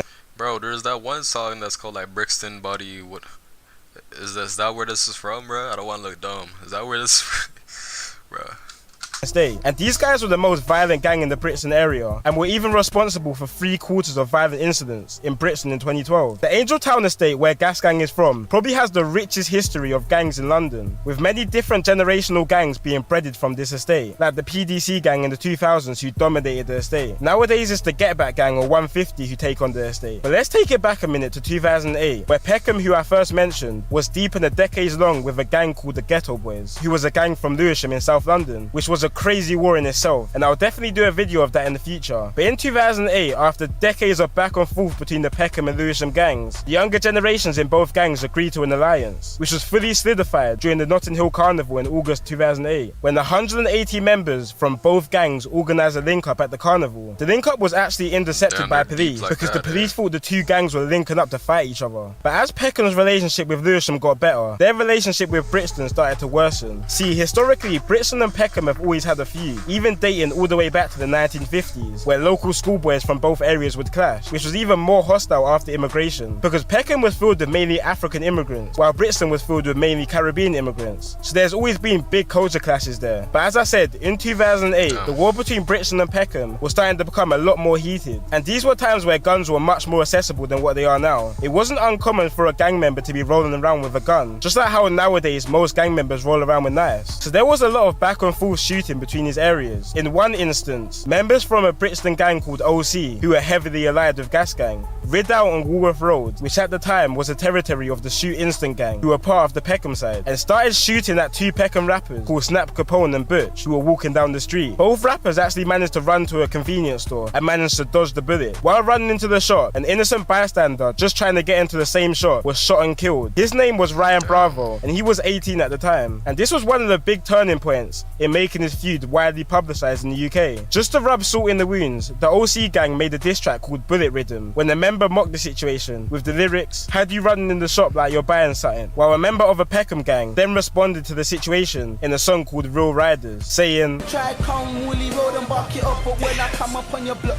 little dickhead siding up." Obviously referencing when Brixton members shot up Woolwich Road, which are some of the early examples of UK diss songs, referencing real moments that have happened on the streets, bringing more publicity to the feud. And the people who are up to date with London's street situation at the moment will probably be quite confused, because Woolwich Road actually beats Peckham now, but that's a whole nother story to get into another time. So yeah, after this Woolwich Road shooting, many diss tracks were going back and forth between the gangs, as well as shots. In the same year of 2008 in October, Brixton older members got the drop on a Peckham member's house called Terms, and waited in the parked car outside his house. When Terms appeared outside his house, they shot him on his doorstep, leaving him to die. Terms was a member of the SN1 gang in Peckham, which stands for Spare No One, and this is the same gang that the famous rapper Giggs was part of, and Giggs pays respect to Terms sometimes in his songs. It didn't take more than a month for Peckham to respond to this though. In November, Peckham members got the drop that some members from the Brixton gang OC were clubbing at a nightclub called SE1 in Bermondsey, South London, and pulled up to the club, shooting Errol Davis close range in front of 2,500 clubbers, which is even crazier because the murderer was never caught, despite there being thousands of witnesses at the scene. But these times, stuff like this wasn't uncommon, because there was low-level security and no cameras in some of the clubs in 2008, which is something you will never see in clubs in London nowadays. Quite recently actually, in 2016, the police found the same handgun which murdered Errol Davis at the nightclub in the possession of a man called Andre Chambers, who lived in Woolwich, which is quite sus. It was also later found out that the same weapon which was involved in Errol Davis's murder was also involved in 2 other attempted murders and 1 murder. But Andre Chambers was never found guilty for the murders with little to no evidence, apart from handling the weapon. But that's not enough to go down for a murder. While this direct war between Brixton and Peckham was occurring, there were also a lot of separate gangs and areas who joined alliances with both areas. This was basically turned into some World War III stuff, the South London version. One set based in Old Kent Road, called OBY, in South London were affiliated with Peckham. But a dispute between the members started a feud between OBY and Peckham, resulted in OBY members joining Brixton in the fight against Peckham, which was fully signified in the trap between the two gangs called Brooklyn to Baghdad. But OBY went off to a bad start in his feud after losing one of their younger members called Baby Ryder. His real name was Sunday Essia, and he was a 15-year-old orphan from Nigeria after his mum and dad both died when he was younger, and he started to get involved in the South London feud. Before he was stabbed, he pulled out an imitation firearm on 4 rival members. When they realised it was fake, they chased him through a park while he was screaming for his life, begging his killers not to kill him and spare his life. But he was ultimately stabbed 9 times and left to die. So after the back and forth in 2008, Brixton and Peckham was literally a no-go zone. And me personally, growing up as a kid around these times, despite me not actually living in the area and being too young to understand all this stuff, I just knew Brixton and Peckham was a place you do not go. Even the Member of Parliament of Peckham at the time, Harriet Harman, would wear a bulletproof vest and have security while she walked through Peckham, further embracing the name Pecknam. Then 2009 hit, and this was a big year for music from both sides, but especially from the Peckham side of things, when Giggs dropped a couple mixtapes and started putting some of his other members onto music, like Gunna D and Killer Kai. But Giggs was under a lot of pressure from the police at the time, who would cancel his shows, warn labels not to work with him, and even banned him from appearing in TV and radio, which is something we see a lot now with police taking down these drill music videos. Well, the reason why police was so onto Giggs is because the streets were crazy at these times, and Giggs' Peckham gang SN1 were making headlines early on in 2009 when they executed the ex-member in broad daylight on a busy street because he fell out with the gang earlier on. This was a ticking point for police because it was seeming to the public at this time that the gangs had took control and could do whatever they want, which was essentially true. So police started gathering CCTV footage of previous rideouts from both Peckham and Brixton gangs in an attempt to take down some members. Police sent over this footage to Peckham members' lawyers as proof of their involvement in the feud, which a member then grabbed the footage of his lawyer and uploaded it to YouTube. The original video is no longer up, but a re-upload of it is still on YouTube today, and shows Peckham members riding out in Brixton in masses. And when looking at this footage, this is some propaganda-worthy stuff. Like, the captions on the videos are so funny, and all the footages just show how crazy these times really were. Like, gangs were just riding their ops with 30 guys on pedal bikes, loaded with guns and knives. There's no way you could get away with that stuff nowadays in London. 3 boys can't even walk to the shop in London without getting stopped by police, let alone that many people on bikes. Brixton gangs responded to this YouTube video in the music video called Your Liars, and the whole year of 2009 was literally just filled with violence and diss tracks, with some real classics like Wreckagee from Peckham younger members. Around the same time of this release. Nah, that's crazy. On bikes, that's crazy. I can't even lie, bro. That's on some 90s fucking gangster shit.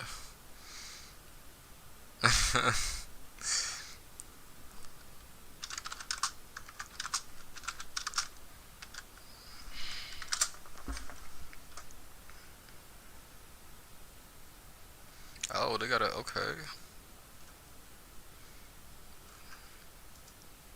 It's not just blacks anymore. Now I've recently made a video about K-Coke versus Nines. Let me break it down the full story.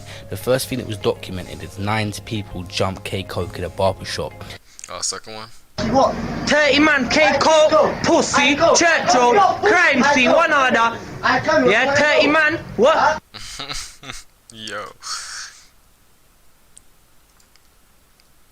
Yo, dog, the victim concerned in this case is Courtney Freckleton, aka Nines. Freckleton is a well-known grime/rap artist who is considered.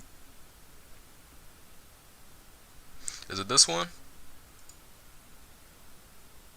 Hold on, let me go back. Which one is it?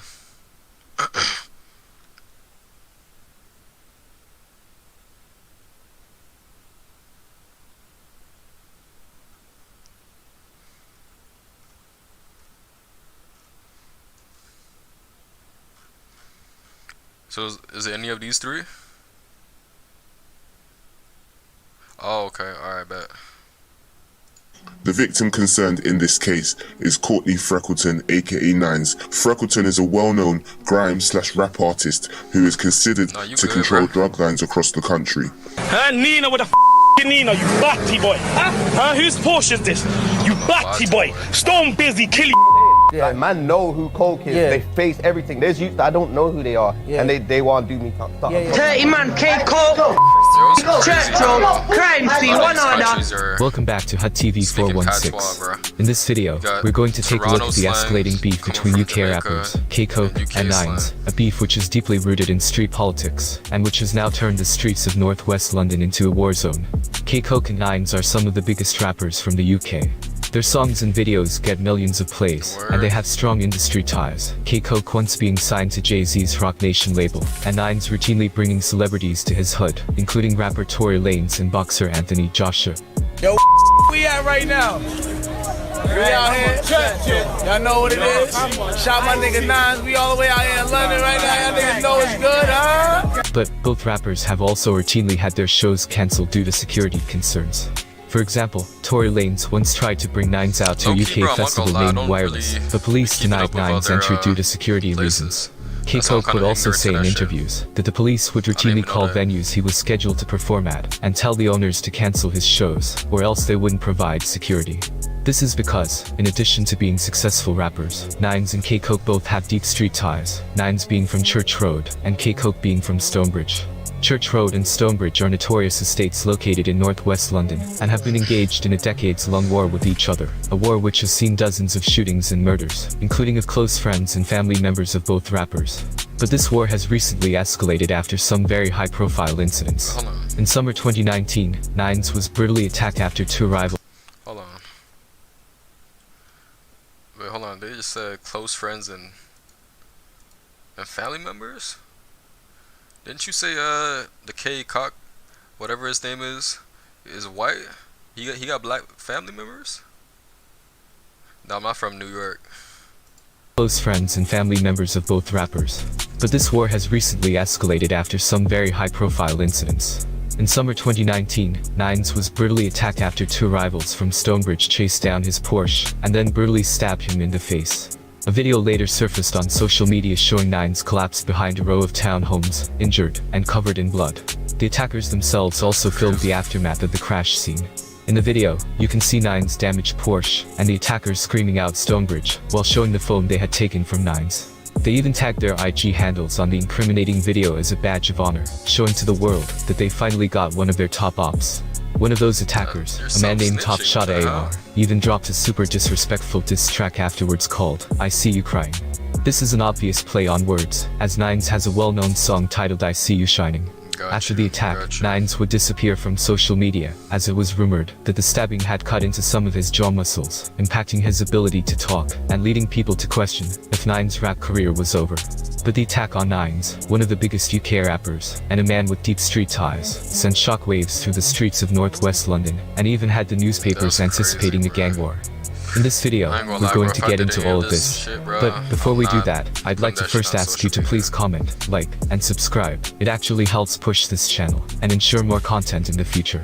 Nines was born Courtney Freckleton in 1990 and grew up in the infamous Church End estate in northwest London, more commonly referred to as Church Road or Ice City.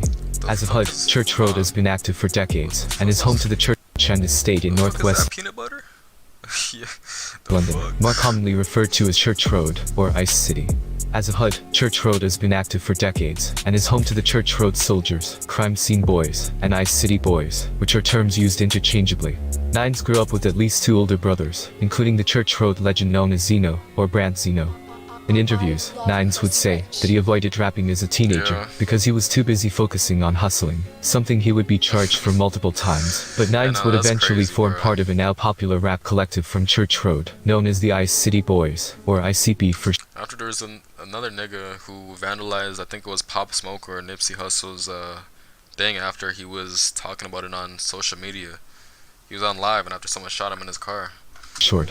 Other well-known members of ICB and close friends of Nines include Scraps, Keys, and Trap Star Toxic, many of whom will pop up later in this video. But, because Church Road is an active HUD, they've had a lot of problems with other HUDs in northwest London, including Stonebridge, which is where K-Coke is from. K-Coke was born Kevin Giorgio in 1985 and grew up in the infamous Stonebridge estate in northwest London. In a recent interview, K-Coke explains that both he and his younger brother grew up as some of the only white kids in Stonebridge, but that his dad and uncles had a reputation on the estate which the brothers benefited from, and also contributed to as problem kids who raised hell. Like Church Road, Stonebridge would also have many local groups emerge from the area over the years, including the Thugs of Stonebridge, or TOS, and the group K-Coke belongs to, known as USG, which stands for Unfortunate Souls Grieve. However, Stonebridge would see a lot of inner politics between some of these groups, and those— Now the crazy thing is, bro, this guy right here, bro, he, like, you would never expect it, bro. Like, he looks like a nice ass guy. To find out that he's really doing this shit, that's crazy, bro. Politics would periodically result in violence. But Stonebridge has been at war with Church Road for decades, and this war has no end in sight. At one point, around the mid-2000s, local police even considered Stonebridge a no-go zone because of the levels of violence on the estate, a place where it was said the law of the jungle applies. There was a lot of stuff that happened there. Police couldn't really go through there. That's crazy. It was just one of those places you just couldn't go. Before discussing the beef between Nines and K-Coke, we have to first understand the beef between Church Road and Stonebridge. The Church Road and Stonebridge beef is much bigger than either rapper, but it's the root cause of why K-Coke and Nines have been dissing each other for almost a decade. It's also real street beef, not like the fake East Coast versus West Coast beef that the American media created in the 1990s in order to sell more records. Even though the beef between Church Road and Stonebridge has existed since the 90s, we're going to start in the year 2002 for the purposes of this video. In 2002, there was a crazy series of shootings between the two rivals. These events involved Nines' older brother, Zeno, and Zeno's best friend, a man named Cash, the person who reportedly started the whole Crime Scene Boys movement in Church Road. Zeno and Cash would also become infamous for what they allegedly did during this time. This is what happened. In 2002, a man from Stonebridge named Shorty reportedly shot Cash in the face. Cash and Zeno then allegedly went looking for Shorty and would catch him, of all places, at a club concert promoting anti-gun violence in the black community. It's reported that, after entering the club, Cash ran up the stairs and ambushed Shorty, shooting him in the back of the head, before Cash and Zeno both continued shooting him, while Shorty lay on the dance floor. It's reported that the pair also allegedly killed another person from Stonebridge who was in attendance, a man nicknamed Ensman. The infamous snitch, Spider, who K-Coke talks about on many tracks, would later cooperate with police and point the finger at Zeno and Cash for killing Shorty and Ensman. But this was only one of a series of shooting events between Stonebridge and Church Road at that time. In 2005, Zeno allegedly shot up Stonebridge. It's reported that he drove through Stonebridge late one night, came across a group of approximately 18 people who were hanging out on some steps, and then allegedly fired into the crowd, killing a local man named Troy Robinson. These two shootings made a big impact in Stonebridge, and Troy and Shorty's names can be heard on many early songs by K-Coke and other affiliated rappers. But Zeno had become such a problem for his enemies that Stonebridge eventually hunted him down. In April 2008, Zeno was at a barbershop, waiting for his cousin to get a haircut, when a man linked to Stonebridge, named E1, ran into the shop and shot Zeno in the head, killing him. E1 and his co-accused in the case, Richie Boo, were both charged and convicted for killing Zeno. The police considered it a revenge attack for Shorty and Ensman, and both men were handed lengthy prison sentences. Cash and Zeno had already both been charged for the deaths of Shorty and Ensman. But after Zeno died, Cash faced trial alone.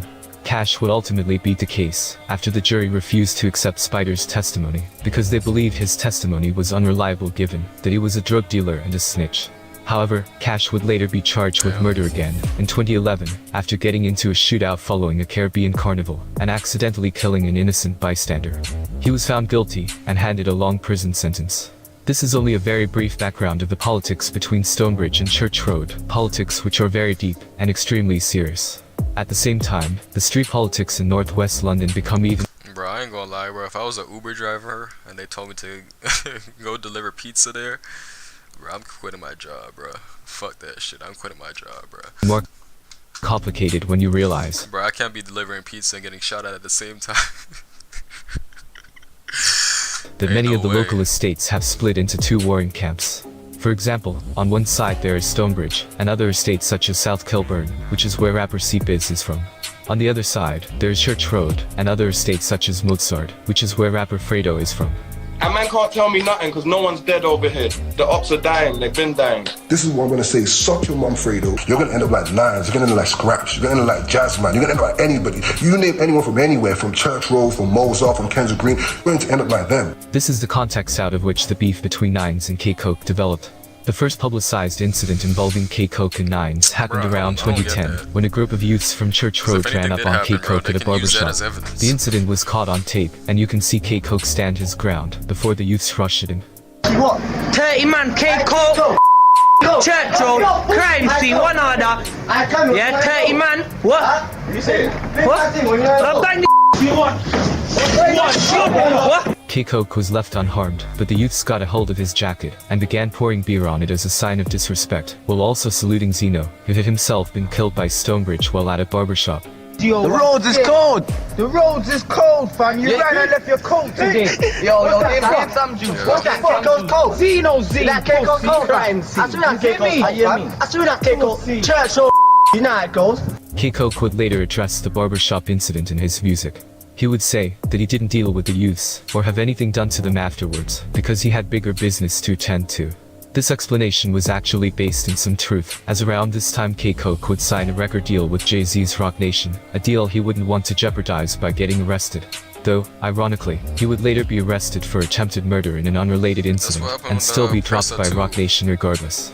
But Nines would strictly address the barbershop incident on his breakthrough track, Trapper of the Year. K-Coke had dropped a song called Lay Down Your Weapons, and Nines would address the barbershop incident by saying, quote, "Niggas violate the ting, no I'll spray them in a second. If I had a record deal, I still ain't laying down my weapon, pussy." This was a direct shot at K-Coke, and one of the first times the two rappers would go at each other over the music. K-Coke eventually responded to the subliminal with an entire diss track aimed at Nines, called Listen Little Man. On this song, K-Coke would say that he only told the kids to lay down their weapons, and that he still had his. He would also ask Nines where his weapon was after his brother died, implying that Nines didn't avenge Zeno's death. But the most quoted line from this diss track was when K-Coke said, quote, "Your brother died in 06, the dickheads in the hood giving out turkeys." This line refers to an early video Nines put out before his rap career took off, where he was handing out turkeys to residents of Church Road. In a recent interview, Nines would himself say that, before his career took off, and while in jail, people would come up to him and refer to him as the turkey guy, instead of as Nines the rapper. That's what's mad. I wasn't even known as Nines at that time. The whole jail's just calling me the guy that gave out turkeys. Oh yeah. Yo, that's the guy that gave out turkeys, that's the guy that gave out turkeys. However, on the same diss track, K-Coke would make a reference to a chain-snatching incident involving Nines. In 2016, there were two major chain-snatching incidents involving rappers from both sides. The first incident was between Church Road and another one of their rivals, the Stonebridge-affiliated estate of South Kilburn, which is where rapper C-Biz is from. Sometime during early 2016, C-Biz was robbed of his jewelry while leaving a club in West London. The next day, Nines posted a video of himself with the stolen jewelry while dissing C-Biz, saying not to compare him with these dabbing-ass rappers. I told man don't be comparing man to these dabbing ass rappers, B. Tell your guy come get your This is the old version again, this ain't a new plate. Don't get that beat, it's only 15 seconds. Shortly after the video was posted, police claimed C-Biz plotted revenge, resulting in an innocent man being gunned down with a machine gun in a case of mistaken identity. C-Biz and his co-accused would later beat the case. One of the defendants was a well-known grime musician known as Seabeers. Shortly after his acquittal, David Ozadabe spoke to the media. Did you do much writing in jail? Or? No, not really writing. I was trying to put two things together, but just thinking. Just thinking, man. His lawyers said he felt deeply aggrieved, spending 8 months in jail waiting for his name to be cleared. One of his co-accused, a fellow rapper named Hurricane, would even drop a track called First Day Out, in which he thanks God for being free, and then does the dab dance move, the same dance move Nines was referring to when he said not to compare him to these dabbing ass rappers. A second chain snatching incident would also happen in 2016, when a close friend of Nines and fellow rapper, Big Keys, was reportedly robbed of his ICB chain by Stonebridge. A video would then be posted on social media of people claiming to have robbed the chain. During the video, Nines' Trapper of the Year song is playing in the background, the same song in which Nines first dissed K-Coke. A Stonebridge rapper named Top Shot AR would also later shoot a music video in Church Road, while wearing the ICB chain. In the song, AR would not only diss Nines, but also K-Coke, despite the fact that AR and K-Coke are both from Stonebridge. Big Keys and K-Coke would then throw shots at each other online. Big Keys claimed to have stabbed K-Coke, while both of them were in jail. I got everyone DMing me this K-Coke blood clot bullshit. Bro, when I stabbed him up in the box, he wasn't acting hard, innit? So you can go on hard for your fans, but know the real, innit? When you saw me, you wasn't acting that way, and I poked you up to let you know, innit? Run tell that you little dickhead. K-Coke then replied saying that Big Keys had taken a beating on the wing the day before. But you didn't tell the whole story, did you, mate? Huh? You didn't tell them that you got up on the wing the day before, though, did you? Then, in June 2019, the biggest incident in the Nines and K-Coke beef would happen, when Nines was attacked and stabbed in his face. Two men charged in the case, Top Shot AR and Matt Beach, actually posted their court documents online, so there is a record of almost everything that happened. In the court documents, the police mentioned that there's been a long-standing gang rivalry between both thugs of Stonebridge and South Kilburn versus the Church Road soldiers. The documents go on to say that AR and Beach have both been strongly linked to violence and drug supply, and that both men have been arrested for murders in the past. Regarding what happened that night, the documents state that, on June 1, 2019, police got a call around midnight for a crashed Porsche. The Porsche, which was registered to Nines, apparently crashed while trying to navigate a roundabout at a high level of speed. A taxi driver who witnessed the crash said that Nines' Porsche was being chased by a Ford Focus, which police later said was rented by AR. The taxi driver also claimed to have seen both Nines and his passenger armed with guns. After the crash, Nines and the passenger reportedly ran away, before Nines was picked up by a passing BMW. Nines claimed that the driver of the BMW was a fan who had recognized him, and stepped in to help. The BMW was then chased by the same Ford Focus, and there was a second car crash. Sometime during this sequence, both Nines and the driver of the BMW would be attacked with knives, and sent to hospital with serious stab wounds. The paperwork reported that Nines received significant life-altering facial injuries and scarring to the right side of his face. At the hospital, Nines was also booked on suspicion of possessing a firearm. During their investigation, police would locate multiple witnesses. One witness stated that they heard one of the attackers tell Nines, quote, "That's for the fucking chain." The police believe this was a reference to Seabeers' chain that was robbed 3 years prior. Another witness said they saw one of the attackers use a nearby cargo van as a launch pad for repeatedly jumping on one of the victims' heads. Multiple videos relating to the incident were later recovered, including a video showing the aftermath of the Porsche crash, and the attackers showing Nines' phone, with Zeno's picture as his lock screen. Hey, what's this? Zena Z? Huh? Nines' phone. Pussy. Zena Z. CRK, bad time. CRK, you already know what's good. You know what's fine. Gang shit. After the attack, AR would release a diss track, where he continued to mock Zeno's death before saying to free Zeno's killers, E1 and Richie Boo, while also dissing Crime Scene. That's not memes, R.I.P. Zena Z. Free E1 and Richie Boo, how you mean? At 17, I saw brains on the scene, and that's what we really call crime scene. The attack on Nines sent shockwaves through northwest London. To his fans, Nines was a major UK rapper. To the police, Nines was considered the leader of the Church Road soldiers. Either way, the attack was unprecedented, and the streets were bracing for revenge. The attack sparked a wave of violence in summer of 2019, violence which persisted well into 2020. Of the many incidents that happened as a result, we'll look at 3 major ones. The first incident was the killing of Smalls. Smalls was a friend of K-Coke's, and was well loved in both Stonebridge and Monk's Park. A little over a month after Nines was attacked, Smalls was executed in broad daylight, outside of a shop in Wembley. The footage of the shooting was leaked online after a police officer reportedly filmed the CCTV footage with his cell phone. In the footage, you can see Smalls standing outside a shop when a masked man rushes towards him and executes him before he can even realize what's happening. The second incident happened shortly after. 7 minutes after Smalls was killed, the same group of shooters targeted another person from the Stonebridge side. A man named Big French was sitting in his car when someone tried to shoot him, but the gun fortunately jammed. This incident was also caught on CCTV. These two shootings rocked northwest London, but were only a few of the many incidents which resulted from the attack on Nines. However, the third incident really drives home how sad this situation is. After Smalls and Big French were targeted, police would arrest the same 4 men in connection with both shootings. All 4 men were either members or affiliates of ICB. Among the arrested included Scraps, Jazzman, YD, and Streets. It's also reported that, while in jail awaiting trial, Scraps was nearly stabbed to death in retaliation for Smalls. Fast forward a year later, to summer 2020, and the third incident happened, when a man shot YD's baby mother, 2 teenage relatives, and his 2-year-old son in the neck, as apparent retaliation for Smalls. The level of callousness that it requires to shoot at babies, women, and teenagers is unthinkable. But, as if that wasn't bad enough, it's rumored that the shooter's own father was later gunned down in Jamaica as retaliation for this third incident. K-Coke was reportedly in jail when Smalls was killed. But, after being released, he dropped a new Daily Duppy freestyle in which he talked about Smalls' passing, saying that he felt broken over the death of his friend. Nines would also recover from his injuries, drop a chart-topping album, and win a MOBO award. However, Nines' bounce back was short-lived, as he would face major legal problems after being arrested for drug and money laundering offenses in June 2021. Nines has since pled guilty to multiple charges, and is currently awaiting sentencing.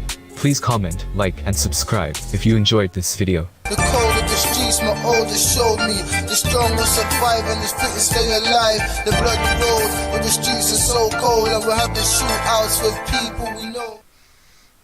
Word. Now that rap at the end was good. It's just I don't know what that movement was. That was. You got anything else? What we finna watch next, bro?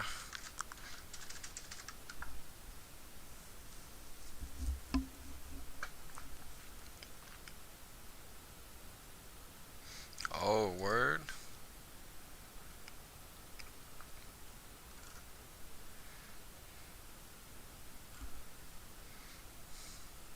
That's part 2 posted.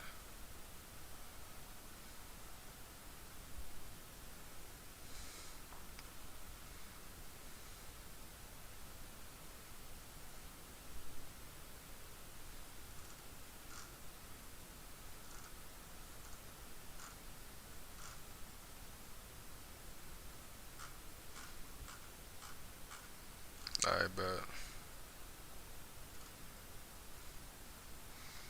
Damn, only 6 comments.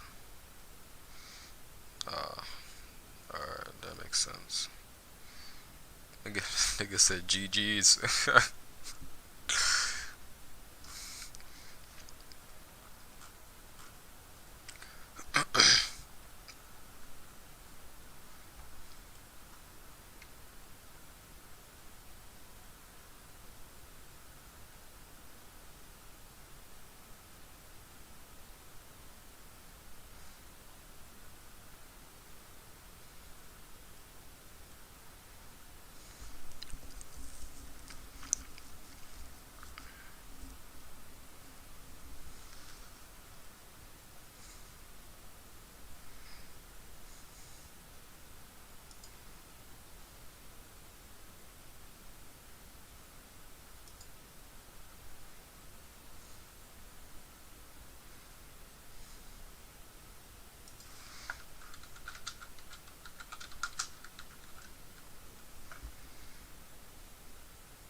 Alright, let's see what they saying.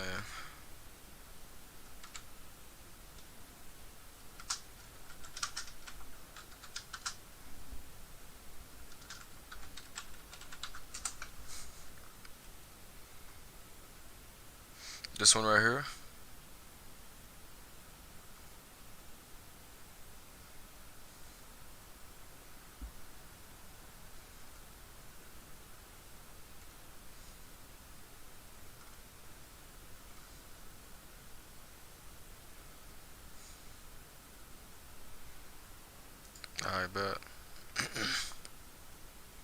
Want to know where to invest $1,000 right now? Well, forget about crypto, NFTs, real estate, or the... I'm buy entertainment, nigga. That's my Molly. That's my Molly. Brand new glizzy, but it's filthy. Fall in the Sprite, turn it filthy. Lean chain, big rolly. I'm so filthy. It sounds like some shit I'll play in high These school. are the two Honduel brothers, 23-year-old Farah and 22-year-old Abdul Kadir, better known as 21 and 22 Neat. They're both rappers from the Driftwood area and are part of a dangerous group, Neat/Was Gang. 21 Neat was the more active of the two, music-wise, I know these niggas, putting out tracks like Ball, Change Up, Feed the Team, Rap Shit, Plugged Up, and featured on a song with YG, Money Music. 22 Neat would eventually hop on a track with his brother, and they made Filthy. It seems like they had a potential future in rap, but the two got caught up in the streets and each have a violent past, with a story that sadly ends tragically for both of them. So today, on Savages from the 6, we'll take a look at the Neat brothers. As I mentioned, these two are from the Neat gang, and ultimately the Driftwood Crips. This is a known violent gang that's been the target of countless raids by the Toronto police that I've touched on in some of my other videos. Well, the point is, given their history, 21 and 22 Neat have probably been involved in the streets long before what's documented on the web. With that being said, the first instance of the Neat brothers is an incident with 22 Neat. On March 3rd of 2016, police say a 47-year-old man was smoking a cigarette on his front porch near Jane and Shoreham when he was approached by 3 suspects, each armed with a gun. He was dragged inside, and one man held him and his wife at gunpoint, while the others ransacked and then robbed the house. Now, they got away at the time, but shortly later, 3 people would be arrested, including Farah Honduel, 22 Neat. He was charged with robbery with a firearm and possession of property obtained by crime. He spent some time in jail, but was apparently released at some point shortly after, because he commits another crime around a year later, but this time, something more serious. We're now brought to Ottawa, Ontario, on September 21st, 2017. Police came to 1500 Caldwell Avenue in the early afternoon, after a report of shots fired in the area. When they arrived, they found one man suffering multiple gunshot wounds. He was rushed to the hospital, but was pronounced dead. The victim was identified as Hamza Sirhan. He was 20 years old. A neighbor, who didn't want to be identified, claimed to have witnessed the killing, saying he saw a group of men knock on Hamza's door, and once he answered, one of them opened fire, striking him in his chest and back. The neighbor said that it was about money, and the murder was a quote-unquote debt being settled. Hamza's brother would also end up being killed. Yeah, you know what's crazy? Actually, I can't even say this on Twitch, to be honest. Never mind. All I'm gonna say is something happened in my apartment building. Just a year later, but the police don't believe the shootings were connected. About a month after the investigation began, Ottawa police had a few suspects, including Farah Honduel, 22 Neat. He was declared the sole shooter, although the neighbor who witnessed the shooting claimed that the other men had guns too. Now a wanted man, 22 Neat would then proceed to go on the run and evade police by traveling throughout the country. While he stayed in the shadows and kept his head low, his brother, 21 Neat, would soon find himself involved in a similar situation. I know, trust. There's been a newfound beef between two areas in Toronto, Driftwood and Regent Park, or essentially Was/Neat Gang versus Halal Gang. This feud can be traced back to a brutal shooting that rocked the city and the entire hip-hop industry, and really brought gang violence to the forefront in Toronto. This beef would just be the latest addition in Driftwood's list of foes. This brings us to the next unfortunate event in our timeline. This incident takes place in the downtown entertainment district of Toronto on June 30th, 2018, during a busy summer evening.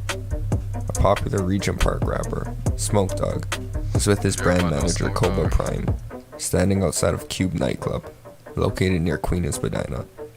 Police say that suddenly at least 2 men approached Smoke Dogg and fired a series of shots. Smoke Dogg was struck in his head, and his brand manager was also hit multiple times. A woman was also severely wounded in the incident. The suspects quickly fled in an SUV. Smoke Dog, whose real name is Javante Smart, was pronounced dead at the scene, and his brand manager Cobra Prime, named Ernest Modicway, was taken to the hospital but died shortly later. Now there's some pretty graphic images online showing Smoke Dog laying on the street, bleeding while people rushed to his aid. It was a brazen and brutal broad day killing, and the police quickly began investigating the shooting. By July 11th, less than 2 weeks after the murder, the police had suspects and put warrants out. Wasn't he with a The first suspect was Abdul Qadir Handul, 21 neat. Bro, I don't want to make fun of none of these guys, but like, is this a filter? This can't be real. They gotta be. The second suspect was identified as 16-year-old Keyshawn Jones. They both faced 2 first-degree murder charges, as well as an attempted murder charge for the woman who was wounded in the incident. Both suspects were on the run, and the police began their search countrywide for the pair. This search would last just over a year. On July 4th of 2019, in Burnaby, British Columbia, police were investigating a potential hostage kidnapping situation at a building in the 4900 block of Sanders Street. They entered the apartment in question, and 3 men leaped over the balcony, trying to escape. 2 of them managed to drop to a balcony just 1 level below, but 1 man actually fell all the way to the ground, suffering severe injuries. They all ended up being arrested, and the hostage in question was safe. One of the men arrested ended up being none other than Abdul Qadir Handul, 21 neat. On top of the charges he already had, he now faced kidnapping and forcible confinement charges. He was quickly extradited to face his more serious Ontario charges first. The second suspect in the murder of Smoke Dog, Keyshawn Jones, is still on the run to this day. Yo, what's wrong with Yo, what's up, guys? Are you stuck growing your Instagram account? I just started Simplygram and can't believe. Now with 21 neat locked up for the murder, the focus shifts back to the older neat brother, 22. At this point, he's been on the run and managed to evade law enforcement for over 2 years, about 27 months to be exact.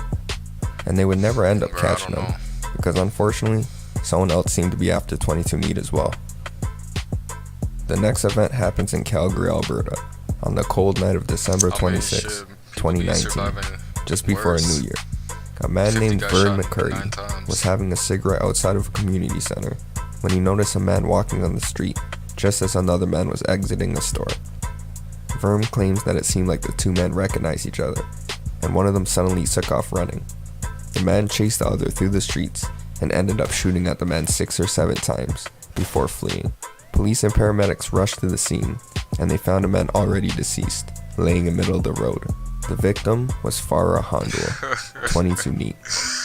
Now the police quickly came up with a suspect in relation to the shooting, a man named Mohammed Hussein Ahmed from Toronto. He fled Calgary and into Saskatoon after the murder, but eventually made his way back to Ontario. Police tracked him, and he was arrested on January 6 of 2020 in connection to the shooting. Now there's some theories for a reason why 22 neat was killed. Some people say that he was actually the person responsible for killing YS, a fellow Driftwood rapper who was found shot in a Surrey, British Columbia home. So there's some speculation that it was a revenge killing. Now I'm still not sure why 22 neat would want to kill YS, since they were from the same area and seemingly from the same gang. A piece of evidence that supports the revenge killing theory is the fact that the person arrested in connection to the shooting, Muhammad, happened to be from Toronto as well. And also the police said 22 neat was only in Calgary for a few days before his murder, so he could have been in BC at the time YS was killed. Police in Calgary claimed to have collected surveillance footage from around the area, and they determined that the suspect Muhammad and the victim 22 neat knew each other, but were unsure of a motive for the killing. YS and 22 neat's murders happened just a few days apart, so it makes it seem related, although there still hasn't been any convictions for either of their murders, just an arrest. At the time that 22 died, 21 neat was already in jail for a few months, so he would have received the tragic news that his older brother passed away while behind bars. The Neat brothers seemed to live a crazy life, and they were still young. They caused a lot of mayhem and only escalated beef in the city with the killing of Smoke Dog. They definitely left their mark on history of not only Toronto streets, but all of Canada. For now, all we can say is rest in peace to all those who passed away in the incidents of this story. Yeah, bro. Yeah, don't worry, bro. people who fuck with me, bro. That's how it is, bro. We show love here. Don't even worry about that. Do your thing, bro.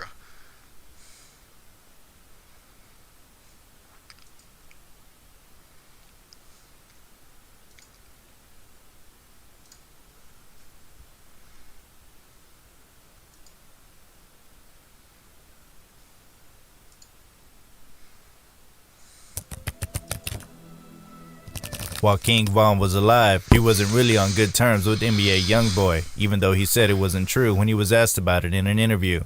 Now that King Von is dead, NBA YoungBoy has recently dissed him in his most recent track. In this video, I'll be talking about the details of the situation. But before we start the video, be sure to leave a like, and if you'd like to join this month's giveaway for one of these items on the screen, then all you have to do is subscribe to the channel, and then watch this video to the end to comment the hidden keyword. Good luck. NBA YoungBoy just released a song he titled Bring the Hook, which has gained serious attention because it's unlike one of those songs that he drops. In this song, he took some serious shots at King Von and No Block generally. I'm gonna react to that shit right now. Let me see.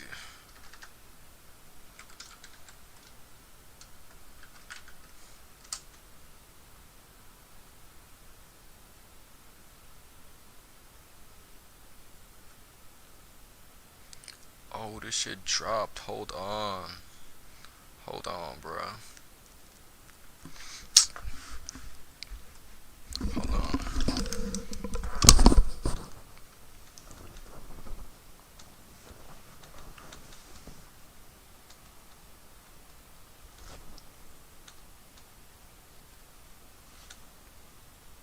Bro, it's hot as a bitch right now. I don't know why I'm fucking putting on a hood.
Let's see this shit lit, bro.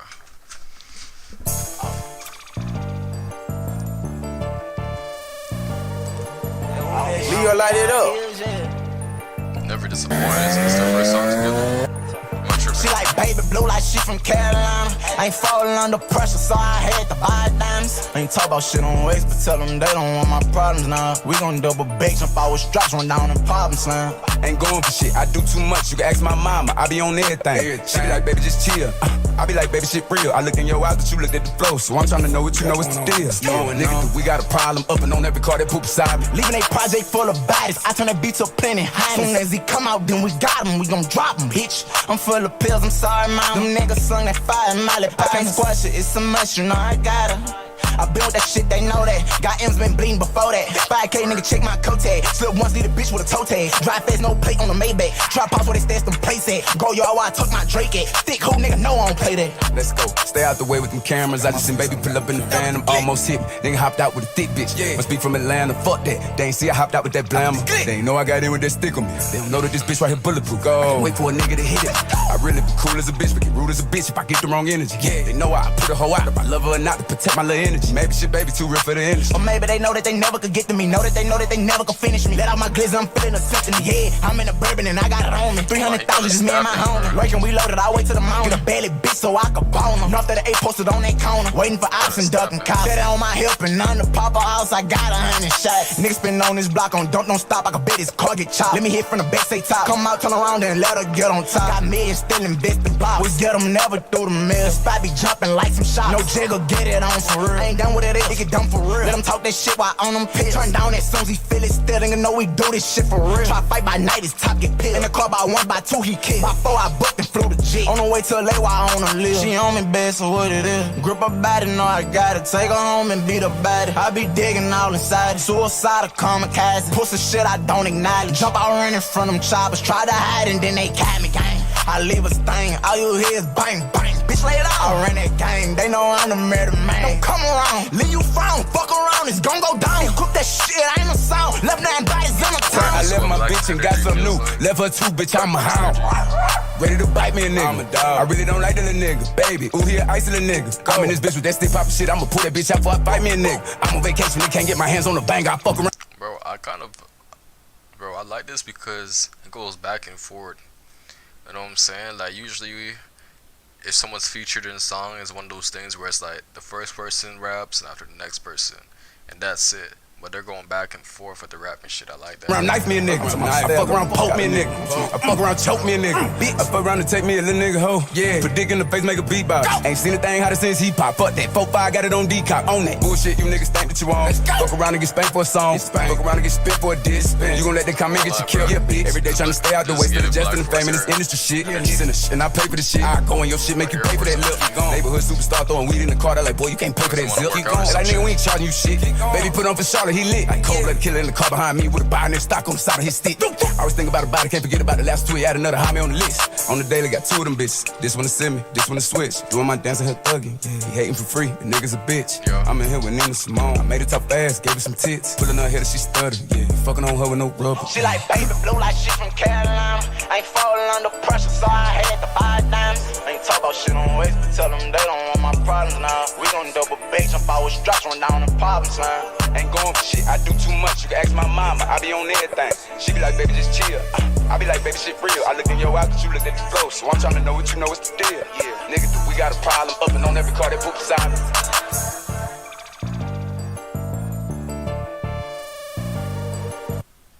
Word.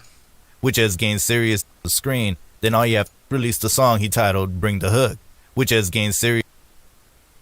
Bring the Hood. Let me see what they're talking about.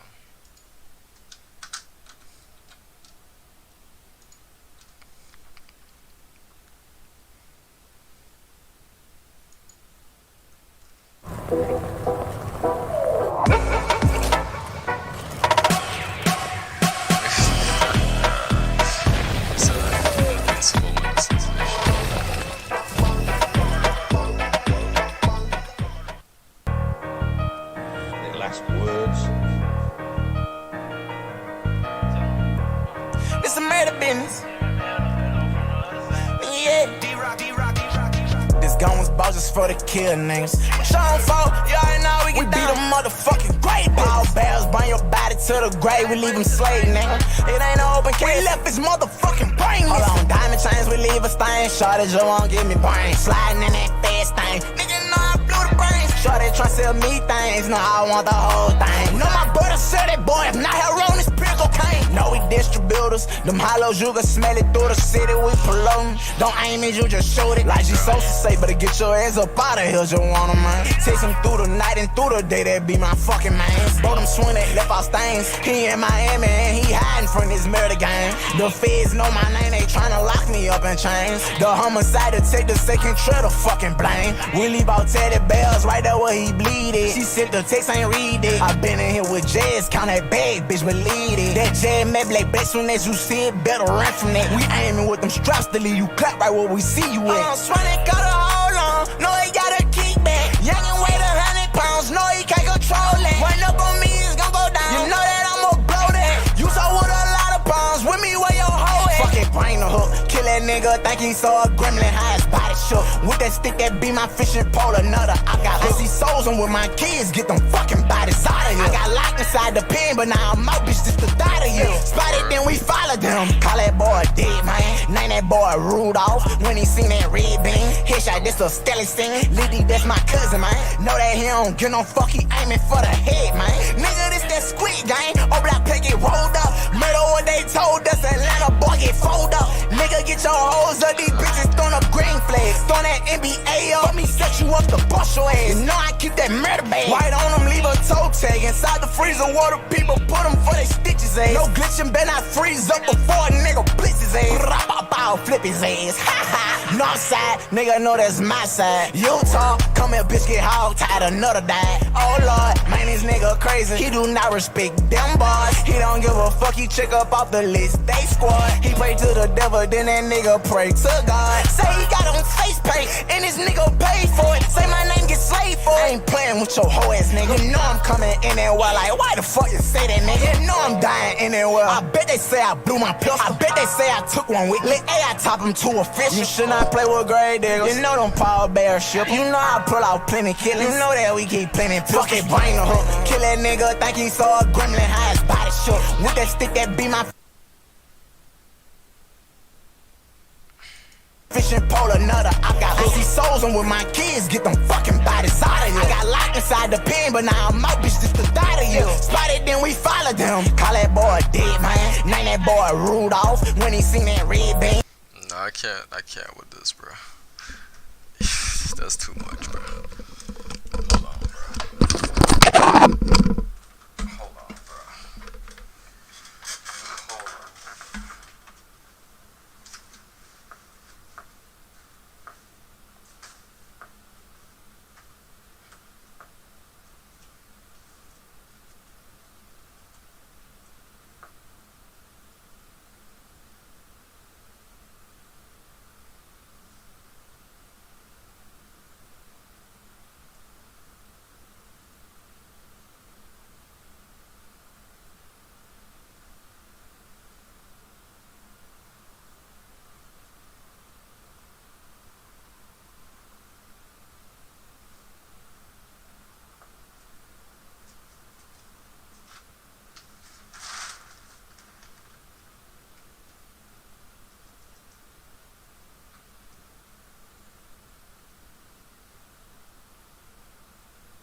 serious attention because it's unlike one of those songs that he drops. In this song, he took some serious shots at King Von and O Block generally. Youngboy wasn't around for a while. He was wanted on an outstanding warrant. Back in September of 2020, he was among 16 people arrested on drug and firearm charges in Louisiana. He then committed another offense when police attempted to stop the vehicle he was in while driving through Tarzana. The vehicle didn't pull over, prompting a short pursuit, which ended with Youngboy trying to flee on foot. He was arrested and taken into custody. Youngboy was released in late October last year, and ever since he's continued making songs. He's released over 6 songs that received great responses from the public. I said that to say the latest track that was released by Youngboy is not a result of clout chasing or not having anything to do. It's more like a deliberate act of Youngboy to O Block. I would have said it was targeted to King Von, but Von is dead and he can't hear, but his people can definitely hear him. The song is titled Bring the Hood, and on the song's second verse, Youngboy rap, "Nigga, this that Squid Game, O Block pack get rolled up, murder what they told us, Atlanta boy get fold up." He's clearly bringing up an issue that happened in Atlanta, and it's none other than King Von's death story. King Von was a fast-rising rapper from Chicago who was making waves in the industry before he met his untimely death. He was friends with Lil Durk and was affiliated with O Block.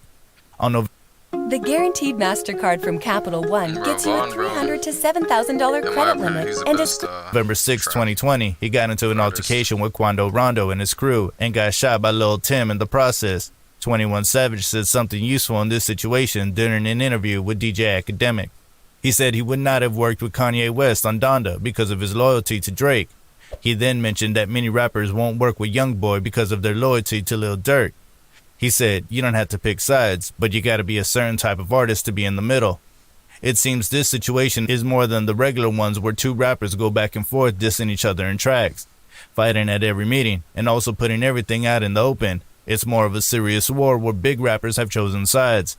And according to 21 Savage, a lot of them prioritize their loyalty to Durk over the potential of scoring a hot song with Youngboy.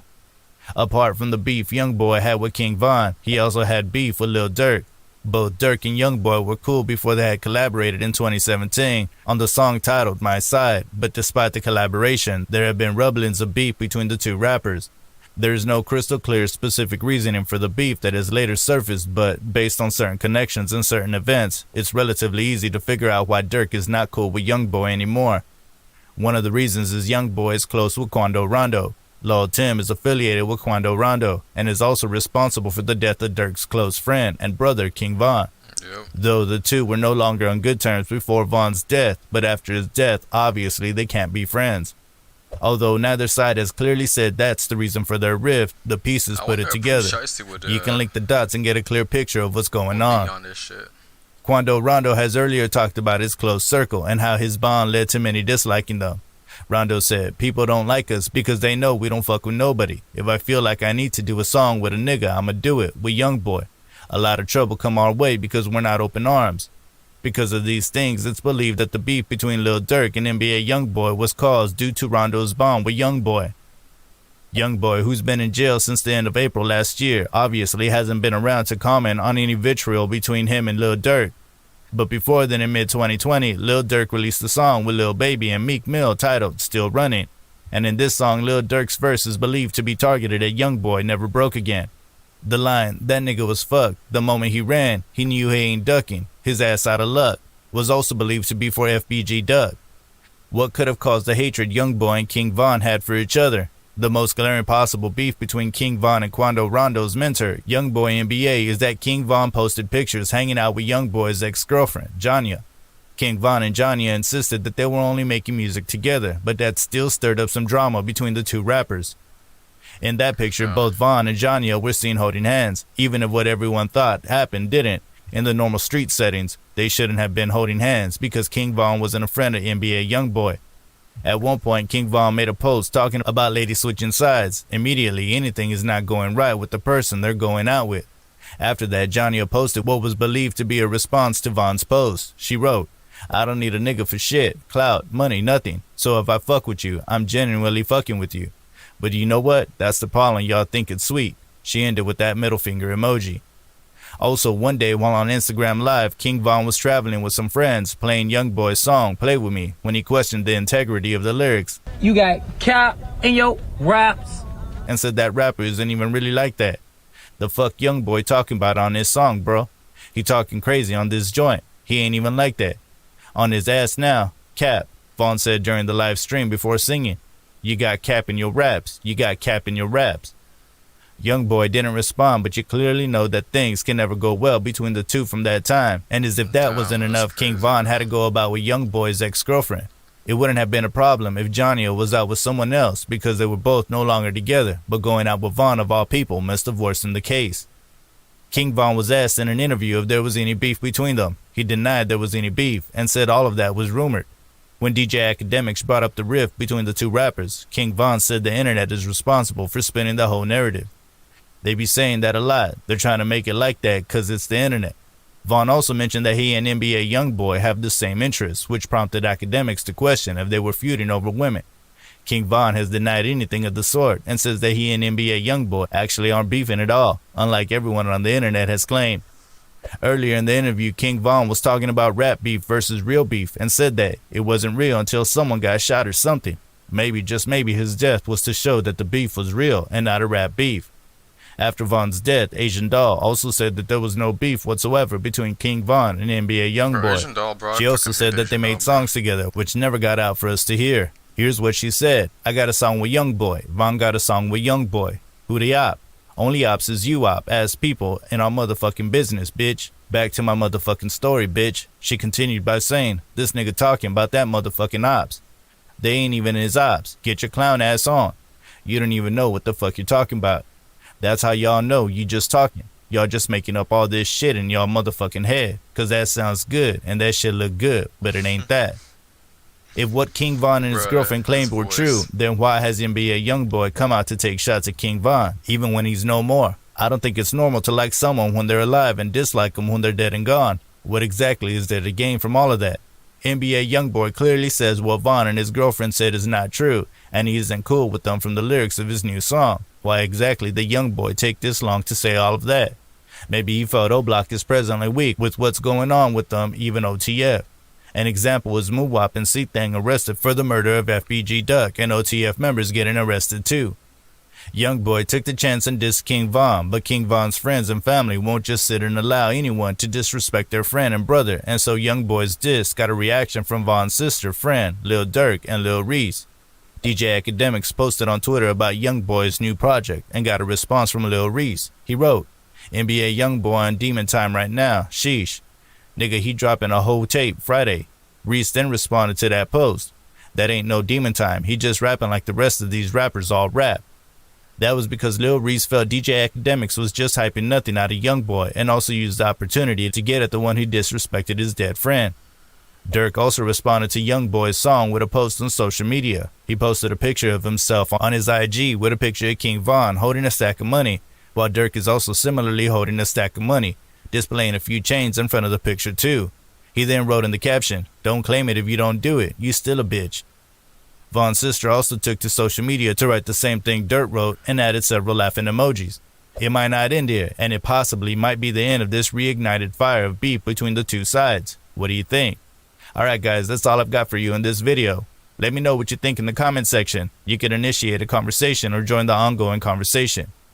Hey you, yeah you like this video? Great, we've got another one for you that we guarantee you'll like, and all you gotta do is click on the screen. It's free, and what the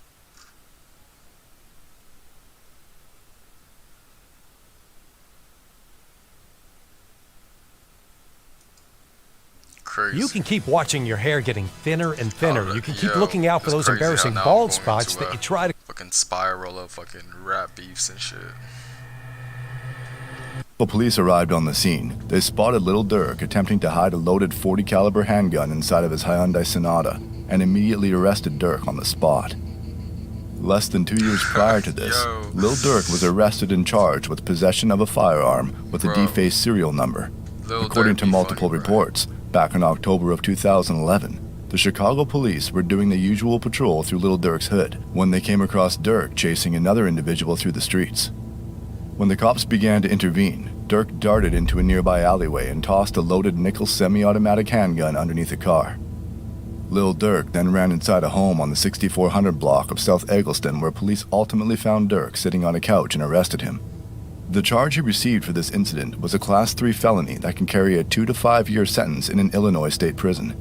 Since this was Lil Durk's first offense, Durk was able to plead guilty to a reduced charge of aggravated, unauthorized use of a weapon and was sentenced to 1 year in jail.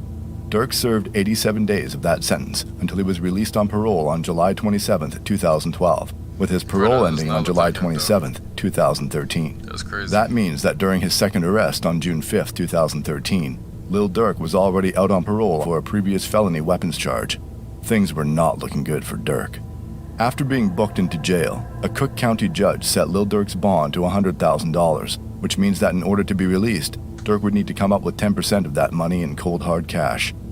Despite being signed to Def Jam at the time, it seems that Lil Durk didn't have access to $10,000 and allegedly reached out to Chief Keef for some assistance, but Keef didn't show much of an interest in wanting to help Lil Durk out. While this was never confirmed by Durk or Keef themselves, it's pretty clear that there was something going on between the two. When Lil Durk was initially arrested, members of O Block, 300, 600, and more were tweeting out their condolences to Lil Durk. Chief Keef, on the other hand, didn't post anything on social media about Durk other than this somewhat cryptic tweet on June 13, 2013 saying, OTG, hashtag only the glow, which is a play on Lil Durk's OTF, only the family. Durk sat in the Cook County jail for over a month before he could come up with the $10,000 bond money to be released, and according to rival rapper and gang member P. Rico, Lil Durk got beat up in jail, and even mentioned that the notorious shooter D. Rose wouldn't even leave his cell. Once home free, Durk took to Twitter and tweeted the infamous lyrics to Chief Keef's First Day Out, further hinting at the fact that Keef didn't bother to help him get out of jail. Days later, Chief Keef would once again tweet OTG. Lil Durk would then proceed to go on somewhat of a rant on Twitter, starting out with shouting out Lil Reese and Fredo Santana for keeping it real with him. Then goes on to say that Chief Keef would have been killed if it wasn't for his affiliation with 300. Durk then states that he's better off beefing with the opposition and seems to banish Chief Keef from the block by saying, "Where are you going to spend it at? Because you can't come around here with it." 10 minutes later, Lil Durk continues his rant by saying, "All the money but can't go get D-Rose? Laugh out loud. Bad enough he's on your ass already." He then tweets, "If you're squad, why didn't you get T-Slick or D-Rose? You got a bigger deal, right?" And then ends his rant with, "Warning, I'm not Soulja Boy. This shit can get ugly." Chief Keef soon fires back by tweeting, "Just bought a 2013 four-wheeler for $10,000, which was the exact amount of money needed to bond out Lil Durk." Keef then goes on by saying he is O-Block and closes the conversation by saying he can't believe Lil Durk was stunted for Twitter.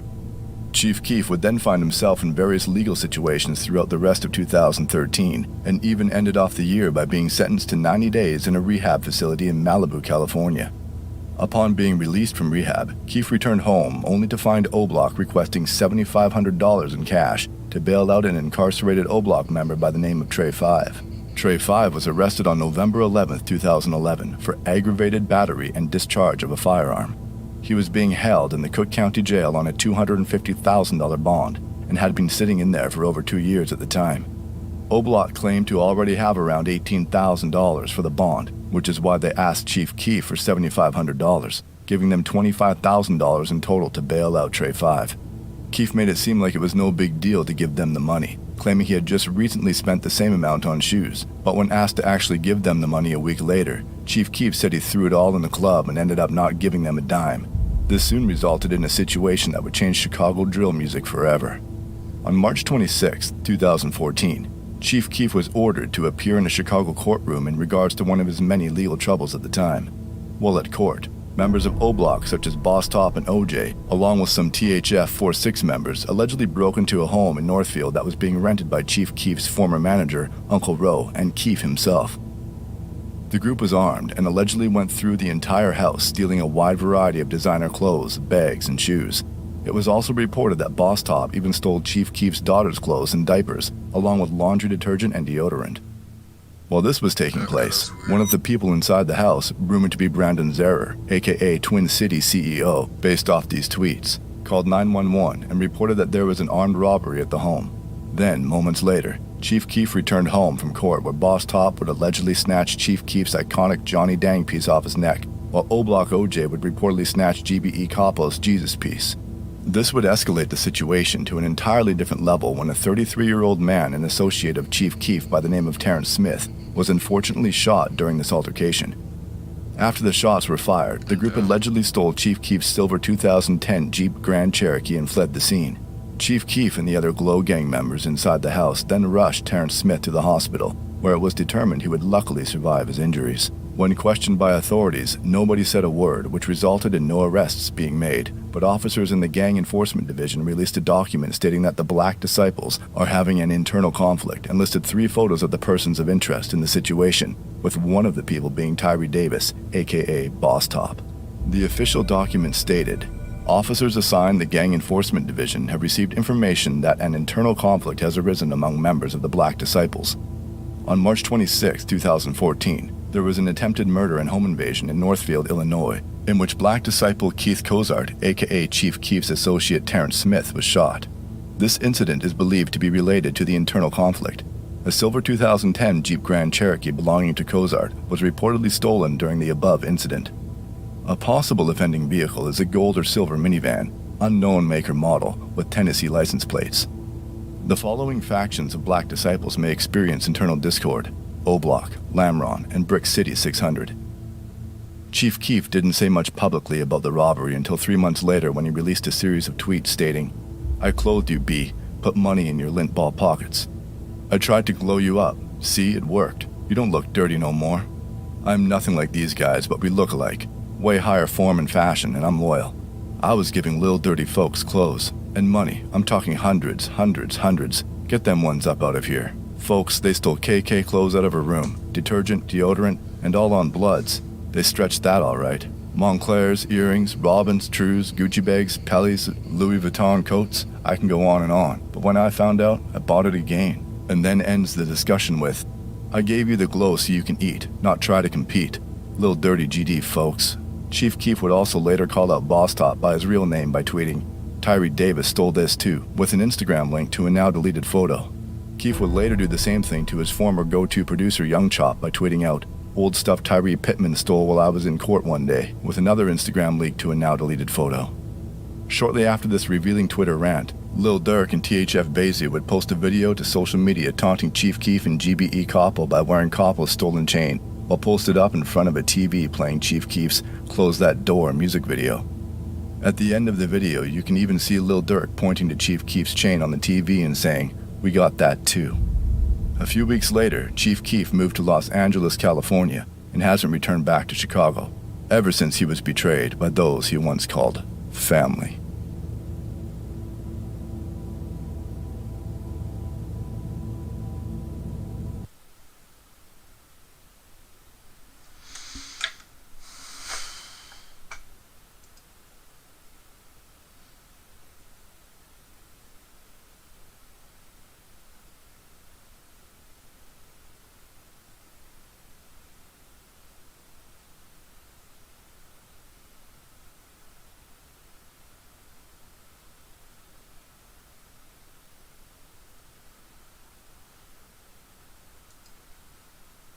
She takes a picture, and in that picture is this ET.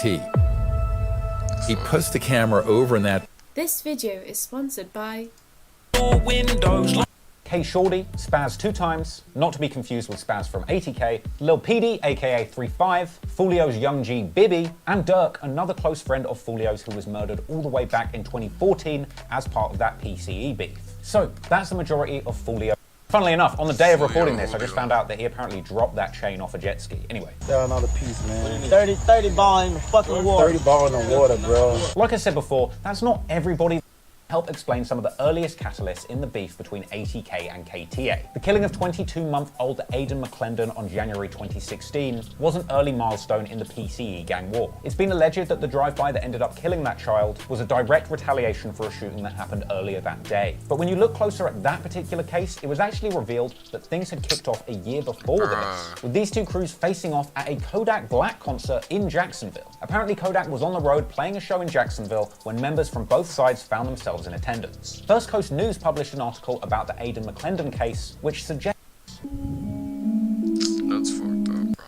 It's his name 2 times, right in the middle. Okay. 23 on the side. That's 23 my best friend. Okay. Yeah, I lost a little bit. Shit. Now, initially, cops put it out there publicly that this was gang-related. Right now, JSO is searching for whoever fired the shots that killed 3 teenagers and sent a 4th to the hospital. JSO says that's crazy, bro.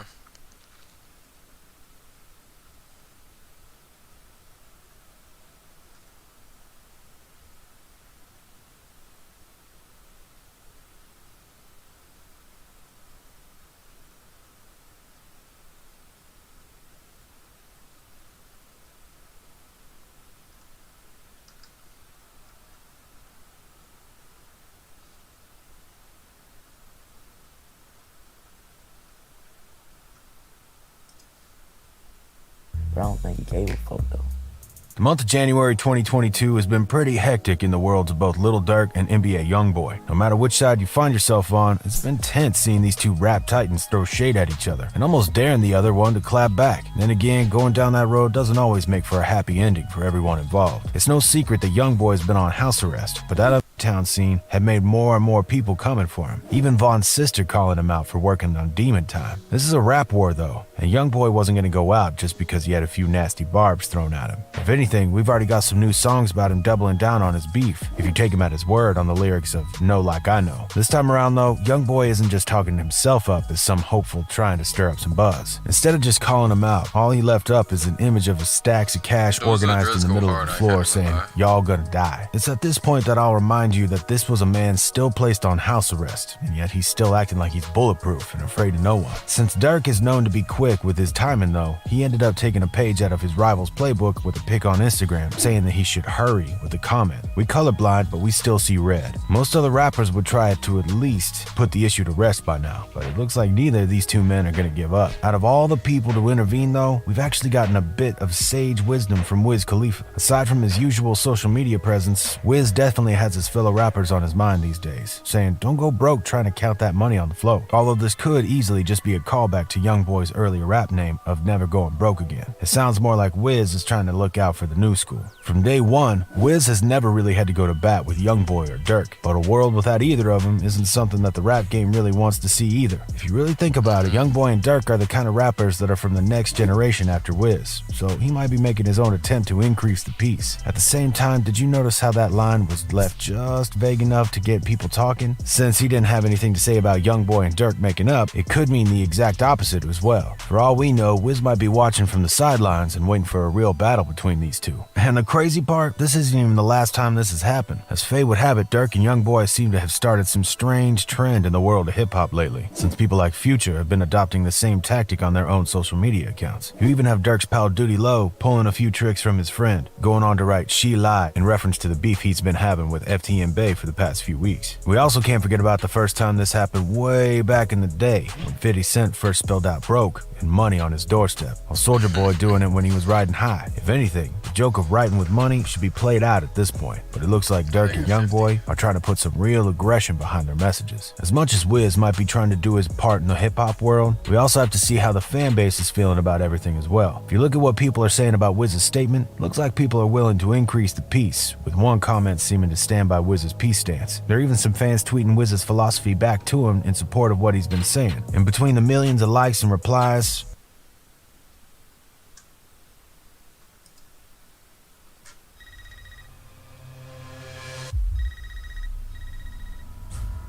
Bro, I wanted to watch that shit, bro. Rapper Lil Durk appears to have been paying close attention to what's going on and being said on social media of late, most especially on YouTube. It, however, seems he has had enough as he's taken to Instagram to set the record straight once and for all. In this video, I'll be sharing with you guys Durk's latest activity, which has raised eyebrows and set the internet buzzing. But before we start the video, be sure to leave a like, and if you'd like to join this month's giveaway for one of these items on the screen, then all you have to do is subscribe to the channel, and then watch this video to the end to comment the hidden keyword. Good luck! The rapper has taken to his Instagram story to post some saying all the YouTube noise is not a social media. If you put out your shit to the internet, then you should be ready to accept whatever reaction or response you get. It's that simple. Lil Durk's second post on his social media account is what even got lots of people more confused, or should I say buzzing. He posted a picture of lots of cash, which he captioned "Jam WYA bitch" alongside a demon emoji. His fans, as well as other social media users, are however saying that the jam in his caption stands for Janiyah Michelle, and that's her nickname. As some of you might know, Janiyah Michelle's NBA Youngboy's ex-girlfriend and baby mama, so fans are saying he's basically writing Janiyah, where you at, bitch? Though it's not really cool when these rappers bring in other people into their beef, but like you all know, both rappers really do not care right now. Janiyah in his song, Aha, by rapping that he took top blow. Hey, my brother let that stick blow. Nigga, no, that's my smoke. He called me a bitch. That's India. That be your hoe. Lil Durk has also been known to pass cryptic messages at his ops instead of name calling them directly, so his latest post might have shocked many. He's also been seen as the direct opposite of NBA Youngboy, who's not afraid to call out anybody as he feels like. Just take for instance in his recent diss song where he called out Gucci Mane, Boosie, and a host of other rappers. Lil Durk also made another post on his Instagram story that even drew a lot of reactions from fans than their earlier two. He posted a picture of himself and King Von in what appears to be like they were playing basketball with the caption, "Pussy ain't seen us and nothing. Get back, ain't got a date." He ended it with two goats emojis. What fans are however saying about his last post is that Lil Durk meant revenge or retaliation, has no timeline or expiry date. Who was that message directed to? We don't know, but we could only guess. Was he also saying revenge is still on his mind for the way his homie King Von was killed or what? We might be wrong though, because he actually didn't say much. Turning their ongoing beef. Talked about rappers in the industry right now. His last post doesn't mean he's going to do anything, because it would be foolish of him to put that on social media if he really has anything in mind. That was why I said earlier that Lil Durk is known for his cryptic posts, so don't even be surprised that his last post has nothing to do with NBA Youngboy. Remember, he's about to drop his album, so he might be trying to get all the media attention that's supporting Gucci Mane. You know, even before now, Durk has never been known to diss his rivals directly or even 4KT directly. It's always been hitting shots and jabs. He even recently said he's not interested in any beef with anybody and that he's only interested in making money while staying positive. He also said he's not interested in the whole back and forth between the two rappers. He posted, "We not into with all these fucking goofies. Stop posting shit, that bitch slick snitching. We ain't in war, we getting money staying positive." But here he is again, doing what he said he was tired of. Some have even compared the two rappers' beef to that of Biggie Smalls and Tupac. You know, the whole East Coast, West Coast situation. NBA Youngboy from Baton Rouge, Louisiana, and Lil Durk representing O Block, Chicago, Illinois. Lil Durk had even also recently posted that he dares any other artist to release an album on the date set for his album release. He posted, "I dare a nigga drop on my date, 3/11/22, but anyway Vaughn did 65K. One would have thought he was only trying to brag about his upcoming album, but a deeper look at the post showed that there was more to his post. Just a few days earlier, someone on NBA Youngboy's camp had posted about the rapper's upcoming project. He posted, "The Last Limetto, 3/00/22. The end." This post showed that NBA member insinuated they wanted to drop a project this month without an exact date. So Lil Durk daring another rapper to drop a project on his date felt like he was only referring to the earlier post by NBA Youngboy's camp. Some fans who are already tired of the beef between Lil Durk and NBA Youngboy also feel the two are only trying to keep the beef alive. Their songs on YouTube, which translate all this while he's still under house arrest. Now imagine a Youngboy gets out after his ordeal with the authorities of these rappers right now, so he should not let his ego and personal pride cloud his judgment. Also,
You're gonna need a smaller cabinet, because now you can take all those supplements you're taking, or not taking, and replace them with... Man, ain't shit about John Gangster, cuz. My nigga ain't snitched on no nigga, never been break the fold. Why you think my nigga ain't got no break? Why you think he ain't bounced back out like the rest of these rappers? Though, Wack wasn't even the one who said it. But we'll get into all that. But how did we even reach here? And what did Shiesty finally say about being exposed by Wack 100? Shiesty was facing multiple potential life sentences thanks to an involvement in 2 major crimes. The first happened in Bay Harbor Island, a small town with a population of less than 6,000 in Miami-Dade County. Shiesty was there to buy a pair of some Jordans, in addition to paying for a lime green McLaren he had rented. When he got there, it was reported that Shiesty and some of his homies got out of the car and surrounded the other party with weapons. 2 people were shot, and in the process of all the commotion, Shiesty dropped a bag filled with tens of thousands of dollars. This is when Shiesty's popularity was at its peak. He had a bond set for $30,000, and shortly after that, he made bail and got released, but it wouldn't last for long. See, the first incident happened in October of 2020. About a half a year later, Shiesty caught another case. Shiesty was chilling at a nightclub in Miami with the homies just a couple of months after he got out of lockup. At first, nobody really knew what had happened outside of the crowd who was there that night. That is, until a video of the whole scene leaked on social media. The video starts with the narrator talking about how someone had hit a lick on Shiesty for $40,000. Apparently, this happened during the middle of his performance. After that, shots start popping off and the crowd goes running. During the panic of the whole thing, it turns out that Shiesty had hit a security guard in the leg. After everything went down, Shiesty decided to turn himself in since everything showed up clear as day on social media. It was then that he got hit with an aggravated battery charge. At this point, Pooh Shiesty's become pretty much synonymous for the phrase self-snitching. That's because in his recent case, that's exactly how the feds got him. See, Shiesty was posturing and flexing on Instagram near the time of the first case, and somehow the feds were able to match some of the serial numbers in the video he posted to some of the bills that were found in the bag of money he left behind. That means that while they might not have been able to pin Shiesty specifically, they could definitely make a case for the fact that he was there, and at the very least, he coordinated the whole thing. Of course, tons of people are screaming free Shiesty, from Lil Durk to Gucci Mane, whose label Shiesty is linked to. There was also tons of outcry from fans on Twitter, but people were just as quick to clown on Shiesty for using his social media irresponsibly. One fan said, Big 30 and Pooh Shiesty stayed talking about super specific crimes in they songs, bro, be like, slimed his ass in front of Krispy Kreme on hacks, crossed 50 shots, 3 people died. Another user pointed to recent events in the news saying, this is all just distracting us from them needing to free Pooh Shiesty. Lately, it's come out that people think that Shiesty's been snitching on more than just himself. Since Pooh Shiesty was charged with 2 other people, there have been some interesting developments in the case. First of all, when everything first popped off, Shiesty and his homies all decided that they were going to try out the not guilty angle. That recently changed. The 2 homies changed their status to guilty, as did Shiesty. He's no longer facing a possible life sentence, but he is still up for some serious time if things don't go as planned. He's also being held without bail, probably because the courts saw how that wound up last time Shiesty got out. See, at this point, Shiesty can't be held for longer than 8 years under the terms of a plea deal. That's just on the prosecutor side, though. Given the fact that the judge doesn't necessarily have to follow the suggestions of prosecutors, he could still have landed himself 20 years in jail. We'll just have to see, though. Now, there's something else to this. People have started questioning the fact that Shiesty changed his filing, as did the 2 homies. People are confused as to how the sentence got reduced so drastically. That all led to a few theories, and where else would those come from but the Clubhouse? For those who don't know, the Clubhouse is an app where a bunch of people get on a call and discuss really whatever they want. Wack 100, a record exec and real street dude, seems to have made the Clubhouse his platform, and a lot of people want to know what he has to say. The issue is that most of the time it's wild accusations with no ground in reality. I mean, this guy has been caught up in all kinds of scandals because of how he carries himself on the Clubhouse. Most recent problem he's had about none other than Pooh Shiesty. The other people in the room were talking about the case, and one dude, who actually isn't Wack, mentions a proffer. Now, a proffer is a court document that details aspects of the case which can be used as witness testimony or fact later in the case. Whether or not Shiesty actually snitched, there would be one of these documents, probably as a condition of the plea deal. Wack and the dude in the Clubhouse chat go on and on about how this must be that Shiesty snitched because they got a hold of the document and were able to read it. The issue is, though, like we just said, this isn't proof that Shiesty snitched. It's just a document that was probably part of the deal. I don't know. They just say he got a gun case. I think somebody told on him. You asked me. Damn, is somebody name in Pooh Shiesty paperwork? Nah, His it's name's a in few Pooh names, Shiesty yeah, paperwork. yes, Who Shiesty talked about two niggas in his paperwork because he got two co-defendants. In his proffer, he mentioned both of them. Oh man, why y'all making Memphis look bad like Bro, We that? ain't the ones that sat down for Ain't the got nothing to proffer, do my with nigga. Memphis, bro. it ain't our fault. Wait, hold on. Wait, slow down, bro. See, niggas, bro, that ain't got nothing to do with Memphis, bro. Some real niggas from Memphis. What you saying? When one person do something, that's on Memphis? Come on, bro. Cut that out, bro. He carrying the weight.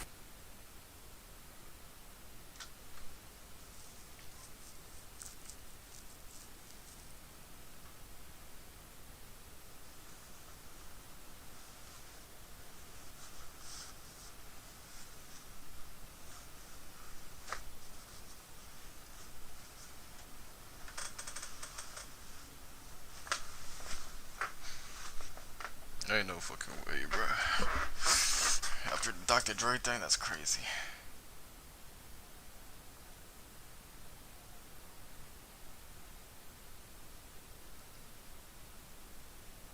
Bro. Kanan.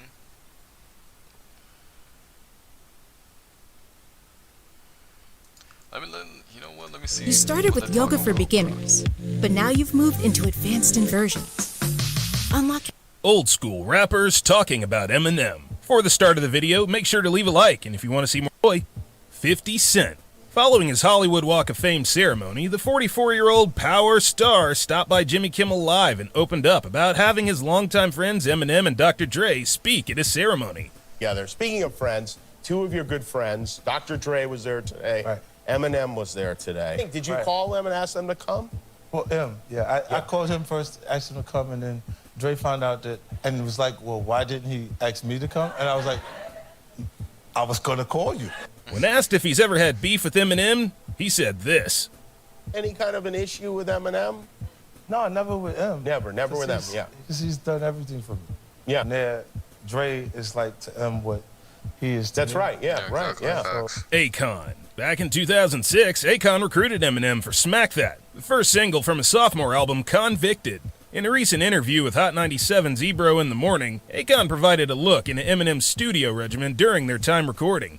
Because he was the first artist that I worked with that actually treated. He comes in at 9 a.m., takes his lunch break at 1, and is out of there by 5 p.m. Not anticipating M's strict schedule, Akon showed up on the first day at 6 p.m., only to find out that Eminem had already left for the day. After M told him to arrive at the studio at 9 a.m. the next day, Akon recalled how M immediately paused working not only for lunch, but at the end of the day as well. So I get there at 9, and he shows up on time. Plays some beats, we robbing. So I'm in the middle of writing the record. He's like, yo, I'm about to go out for lunch. I said, all right, cool, I'm gonna meet you after. Hour, come back. He's back, what we got? I play him the record, play him the chorus. He said, oh, this is it. Boom, 5 o'clock come. He's halfway in. He's like, all right, bro, I'm gonna see you tomorrow. Yo, but your verse almost done. You ain't gonna finish it? No, I'll finish it tomorrow. Tomorrow comes, he finishes it out.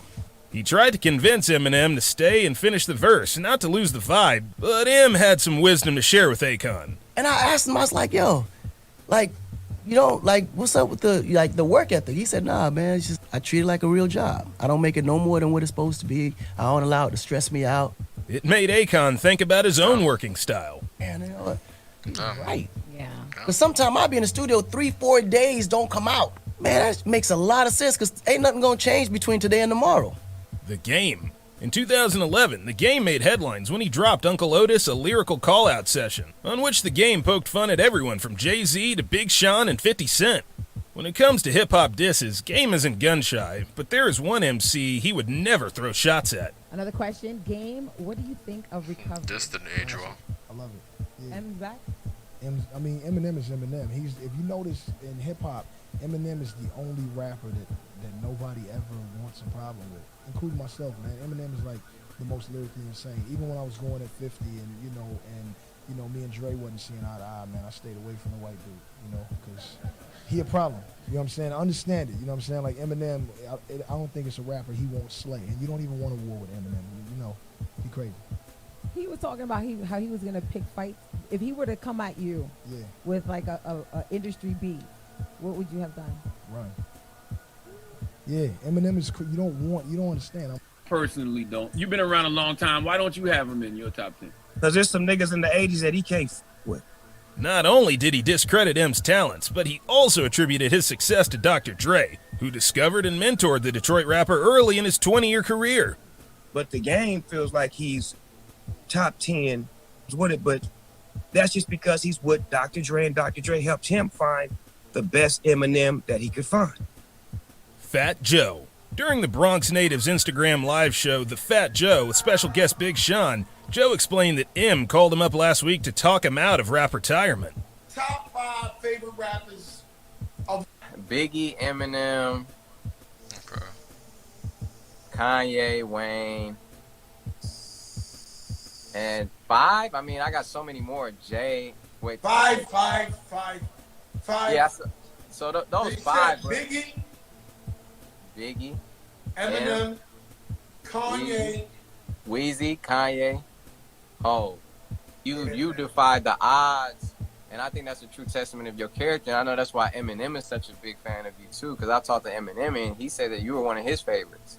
You know what I'm saying? Yeah, and I that's feel like nuts to me, bro. That's that's nuts. That's nuts. You know, M called me last week. I don't want to keep throwing his name around, but the man was trying to talk me out of retirement last week. And I'm like, yo, this is all I ever wanted my whole life for one of the rap gods. Himself and Big Daddy Kane, as well as Eminem and Jay-Z. MGK, I gotta say Eminem because I don't know too much MGK stuff. Okay, Eminem or G-Eazy? Again, don't know too much G-Eazy. Come on, man. I was fine, man. You know, also I did a bunch of joints with M, man. That's my man. You already know. Interesting. Emma had you with that Jay-Z moment. That moment, Emma had You're me like probably that. the only one that M get on the record with. They say he bodied. I have never heard him say that about that. Say I expected that because when you get on a joint, that's like a championship game. Yeah. So M is, you know, when you send a song to M, I attacked it like that. Either we gonna be right here with it and just make a beautiful, wonderful, great song, but you ain't gonna do me that. And so that's what we did. Hey, you. Yeah, you. You like this video? Great. We got another one for you that we... Word. Oh.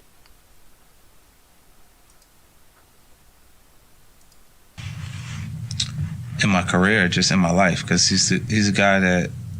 Eminem is like the most lyrically insane. Face is more like a... maybe he wouldn't have sold as many records as he sells, but I think he would have still been nasty, black or white. Yeah, just wish you... You know, for the, Detroit and everything, everything that's going on in Detroit. Yes, it's a lovely gesture. Because I'm going to be hot. Yeah. And why haven't you guys done something like this earlier? M is a notorious non-Torah.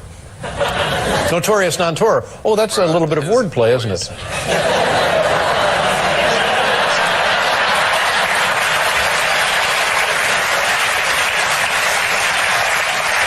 You call his name is Marshall. I didn't want to call him. I didn't know what to call him.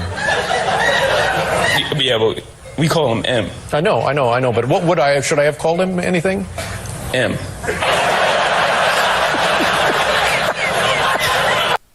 I'm sure for him too, but I speak for myself. I'm such a huge Eminem fan, and especially from his first 3 albums, I was like all the way in. You know what I mean? I'm still all the way in because he's still amazing. But you know, that was a point in my life, a very pivotal point in my rap career. My first song I ever made was literally just biting Eminem and Nas. Yeah. You know what I mean? If you go listen, you would hear both influences. And I feel like when you start rapping in the beginning, you really just take all your influence. Iggy Pop, you know what I'm saying? Social media that you try to sound like Eminem, and I know he's an influence of yours.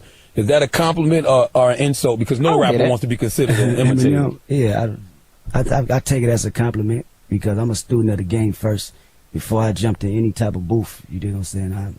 I know my history well, from Eminem albums to Pac albums to Dre to Snoop. So, if they hear elements and different pieces like that, then, so be it, because Eminem is, one of the greatest of all time, and nobody can take that from him. Mm-hmm. I can't take it. New artists can't take it. That's crazy, bro. Let me see what these guys said about the game. That's crazy, bro. Eminem is Eminem. If you notice in hip hop, Eminem is the only rapper that nobody ever wants a problem with, including myself, man. Eminem is like the most lyrically insane. Even when I was going at 50 and me and Dre wasn't seeing eye to eye, man, I stayed away from the white dude, because he a problem. You know what I'm saying? I understand it. You know what I'm saying? Like Eminem, I don't think it's a rapper he won't slay. And you don't even want a war with Eminem. He crazy. And I used to think Eminem was better than me. So what you saying right now? He's not. Challenge. Hey, challenge it. Game, you don't want to go versus against Yes, Eminem. I do. What do you mean? Yeah, I do. The fuck you mean? So what you trying to say? Hey, let's just say what you're trying to say. You trying to say that I don't want to head or fade with the white man? Think right now. Who's your favorite singer? It doesn't matter the genre, who they are in terms of accolades and awards and such. Just tell us who's your favorite singer. Now tell us why they're your favorite singer above all others. Were you able to do that? Now, if you were to tell someone your pick and they said you were wrong to think that, how would you feel? Pretty bad, we'd bet. But it's important to remember that such picks and top tier lists are subjective, and even the artists themselves think higher or lower about others who aren't them. Look at the game, for example. We'll break it all down for you, but before we do that, go ahead and do us a favor by leaving a like on the video, subscribing to the channel, and hitting the bell icon so you never miss an upload from us. Do you want to win an iPhone 13 Pro Max? Maybe a MacBook Pro? How about $500 cash? You decide. All you have to do is comment the secret hidden message somewhere in this video. That's it. Oh, and leave a like on this video and subscribe to the channel so we can keep affording these giveaways. Winners will be announced on the last day of each month. Thanks for watching and good luck.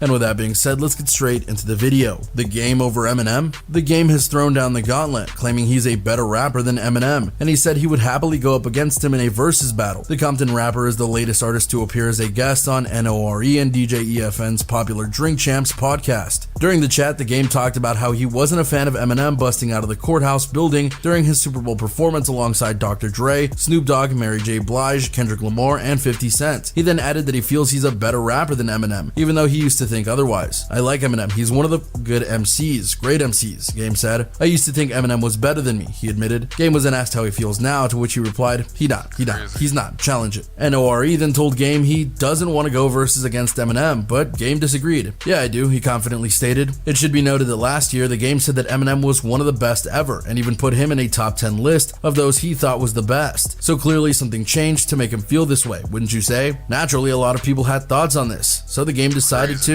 double down. The Game has now doubled down on his assertion he's a better rapper than Eminem after he made similar comments during his recent Drink Champs interview. On Sunday, the rapper shared a clip on Instagram, as seen below, in which he reiterates his belief that he's more talented of an MC, as much as he also shows love to M. When y'all say Eminem is better and all that, I see it, I feel you, he said. And you know what? If you feel like Eminem is better than me, that's your opinion. But it's a lot of people that feel like I'm better than Eminem, and that's their opinion. Me personally, is Eminem better than me? Nah, he's not, bro. He went on to explain that if anyone has doubts about his own talent, him and M could hop on the studio and figure it out on wax. I think the best way to see if he is or if I am is, let's rap about it, he continued. Let's do something. Let's put something out. Let's see. Cause that's what it is, bro. It's rap. The Game also explained that even if he did think M was better than him, he probably wouldn't admit it anyway. I'm striving to be the best human that I can possibly be. The best rapper, the best father, the best friend, he added. I also gave Eminem his props in the same accord. As far as being better than me, nah, Eminem is not better than me. Bro, I'm better than him. I said it again, and I'll keep saying it again. Bro, it is what it is. Now, to some that might be viewed as arrogance, but there's actually wisdom and fairness in what he said. A matter of opinion. Remember in our intro where we said that favorite singers and top tier lists are meant to be very subjective? Well, we were right to say that, and for the most basic of reasons. Because what you like as a person is likely going to be different than what others like. For example, there are those who only listen to rap, but then there are others who think that rap is terrible. There are people who like all sorts of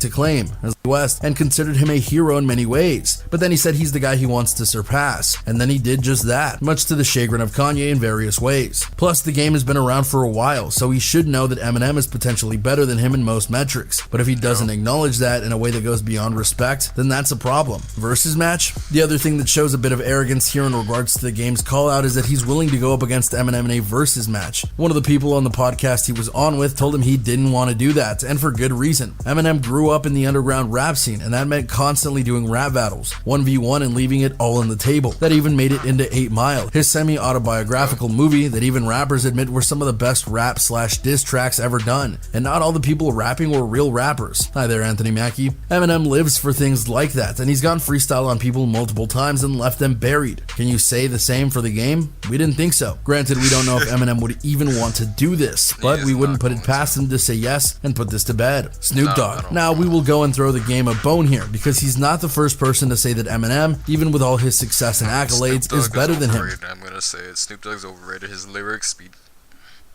He's not lyrical at all. Snoop Dogg's overrated, bro.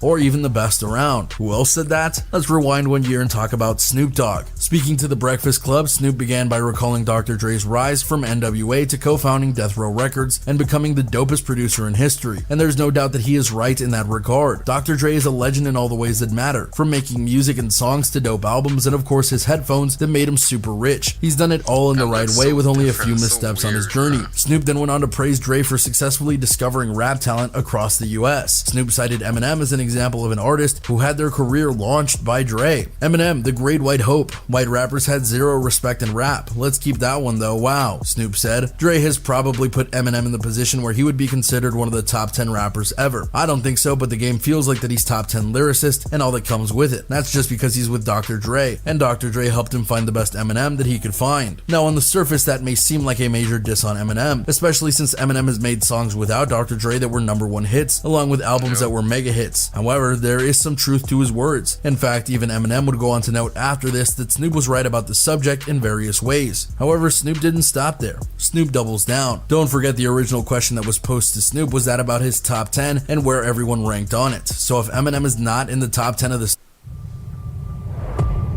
There are two types of lizard or reptilian kind of beings. Snoop D-O-double-G, then who exactly are in his mind? He was willing to reveal this on Breakfast Club in part. There's some in the 80s that Eminem can't with, Snoop continued, like Rakim, like Big Daddy Kane, like KRS-One, like LL Cool J, like Ice Cube. But when you're talking about this hip hop that I can't live without, I can live without that. So yeah, Snoop had some hard truths that he wanted to lay down at the feet of Eminem, though he did maintain in the interview that he and Eminem are brothers in regards to the OG rapper sense, which is an important thing. But that wasn't the important thing at the time, because in the mind of Eminem, this wasn't about the list or about the line about how Dr. Dre made Eminem. For Slim Shady, he didn't appreciate the tone and angst that Snoop had as they did the interview, so he did a diss track on Snoop and Snoop fired back. The feud eventually died out, and the two, alongside Dre, Mary J. Blige, and Kendrick Lamar, were asked to do the Super Bowl halftime show this year, and it got great success. A person who wasn't asked to that halftime show? The game says a lot, doesn't it? Stirring the pot? There's a difference between speaking your mind on a topic and then straight up going after someone because you think it'll bring you success. In the rap game, many have gone after big name rappers just to get the rub and thus gain a little more fame. Others just like getting into feuds with one another, and the game knows all about that in various forms, as does Eminem. So what is the end game here? Is this really just the game finding new confidence in himself and not wanting to admit how good or how much better Eminem is than him? Or is this more about getting a feud going and starting some momentum for himself? We honestly can't say, but it is something to pay attention to for various reasons. What we will say is that Eminem has been one of the most important rappers of the last 20 years. He dominated a decade and still has influence in his waning years, including now an epic Super Bowl halftime show alongside fellow legends. So if the game wants Slim Shady to come after him, all we can say is good luck with that. And there you go, everyone, to look at what the game said about Eminem and why he defended his statement the way he did. Do you think that the game is indeed better than Eminem? Or do you think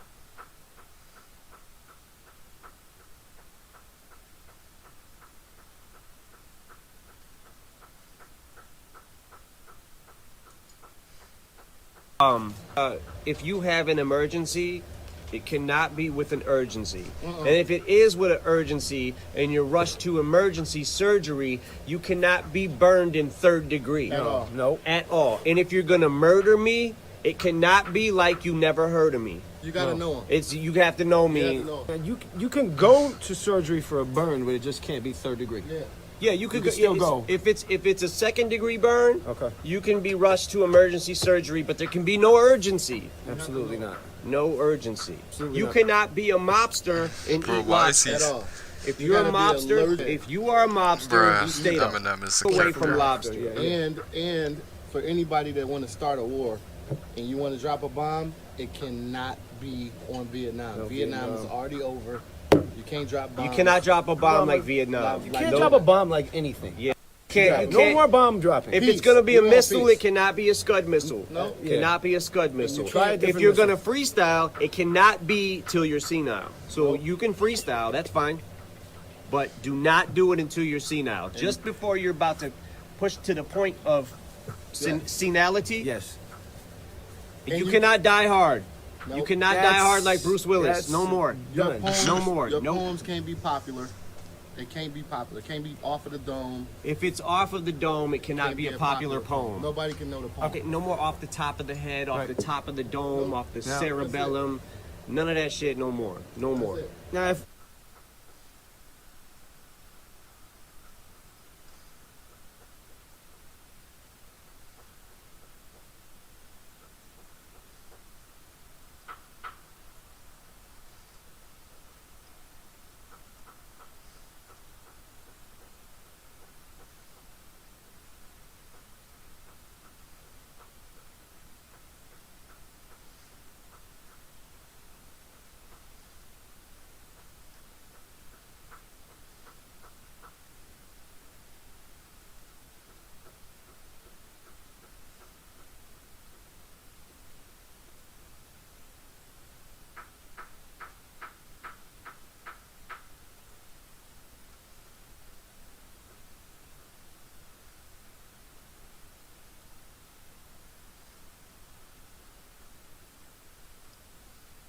Doesn't Charlemagne not like fucking Eminem?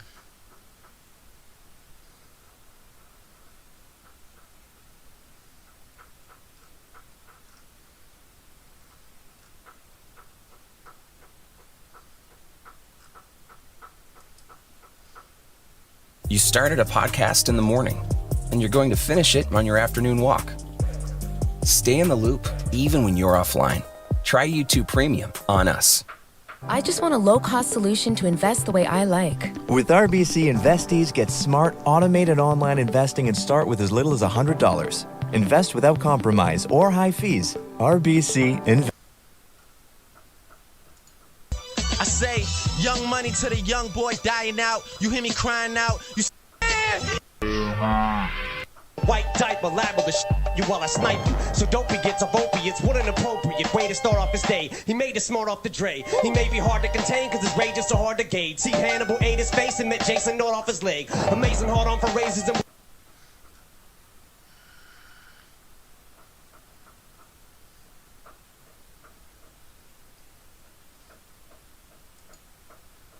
like you addressed the game. Yeah.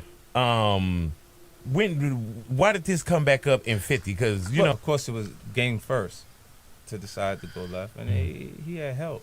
You know, me and Jimmy never got along. Jimmy Hinchman.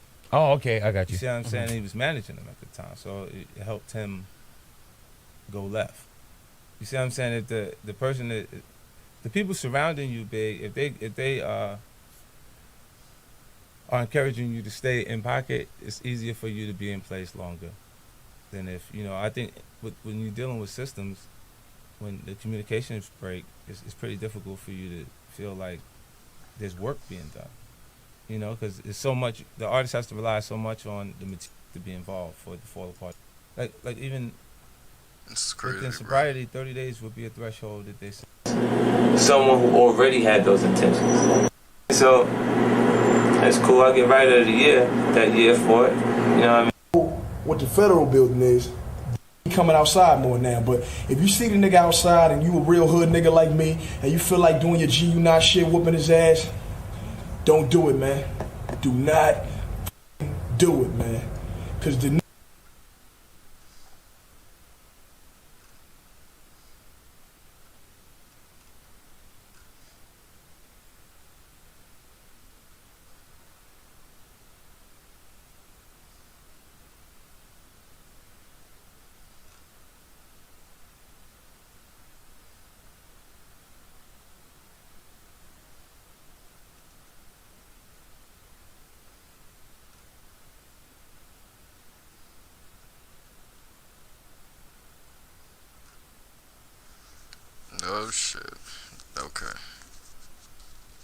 Nah, Eminem is not better than me, bro. I'm better than him. I said it again and I keep saying it again, bro. Super Bowl performance. Check out some highlights. Yeah, Eminem is better and and all that. I see it, I feel you. And you know what, if you feel like Eminem is better than me, that's your opinion. But it's a lot of people that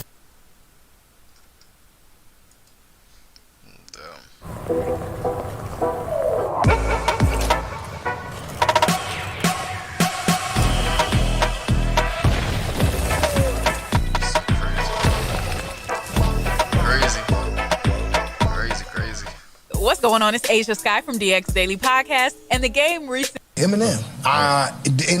Hey, challenge it. Game, you don't want to go versus against Yes, Eminem. I do. What do you mean? Yeah, I do. A lot of people chimed in with their opinions about the game's remarks, and one of those people was Royce the 5'9". I don't think I remember a time where game ain't been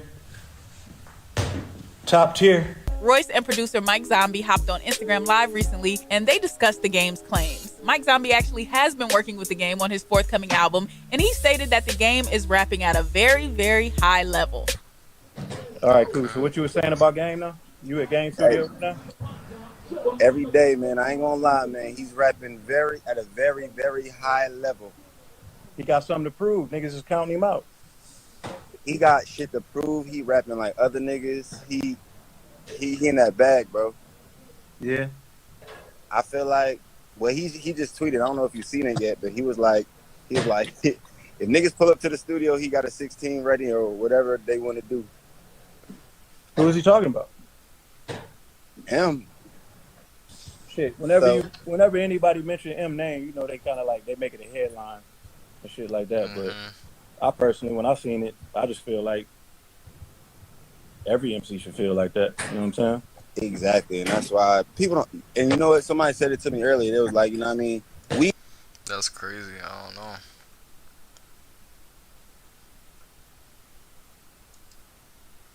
I feel like nobody is better than you. Why would I feel there's a competition? Or else, why would I be getting dressed out here trying to dress flyer than the next or get the best car and get a life? Like, why would KFC be putting commercials right after Taco Bell? Like, everything is a competition. And me, I'll be. I'm gonna watch this shit after I'm heading out, bro. And we're back with another episode of Before You Buy, that show where we give you some straight up gameplay and our first impressions of the latest games releasing. Today we're taking a quick look at WWE 2K22. Now, we've been covering these games for quite a while now, and last year the yearly franchise actually took a year off. This newer style of 2K wrestling game was never perfect, but it felt like it was seriously starting to drop off with the quality and the amount of content kind of roller coastering with each release. 2K20 was really rough. Thankfully, it seems like taking a year off did them some good because this one is much more solid. It's not perfect, but it's on its way back. It also has a lot of microtransactions, so let's just dive in. Well, at the base level, the real meat, the gameplay, this is where the game is much stronger. Just base level wrestling matches are so fun to play now. Where previous games leaned hard into realistic technical simulation in some aspects of the gameplay, it wasn't always fun. Now it takes some of those concepts and makes it faster and more engaging. Grappling is more simplified and less awkward. Reversals are still in the same way, but striking is vastly improved with cool combos and the ability to chain those into insane over-the-top grapples. Most of those annoying submission mini games and like weird little extra things you gotta worry about on the HUD by your health bar, all that stuff is gone, which is great because I did not like a lot of that stuff at all, and it just works to keep matches still very much like push and pull and give and take, but way more entertaining to execute. I wouldn't say it's dumbed down, but slightly streamlined and a better balance of the technicalness and just good old arcade style brawling. There's still a level of mastery required, but it's much easier to just jump in and get doing cool shit. To me, it feels like the best playing modern WWE 2K game. That might not be saying much for some people, but I found it just way more straight up fun compared to other recent games. It's still not perfect. Some aspects like positioning stuff can be frustrating.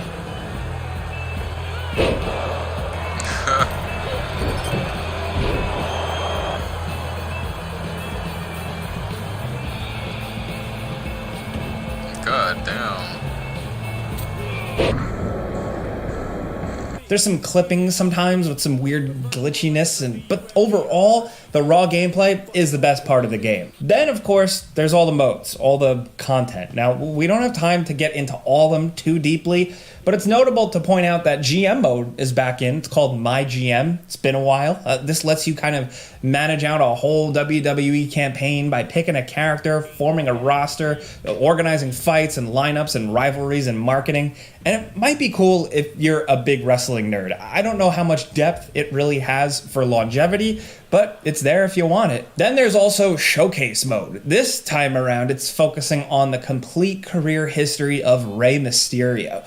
Now, I love these modes. I really love the Stone Cold one a few years back.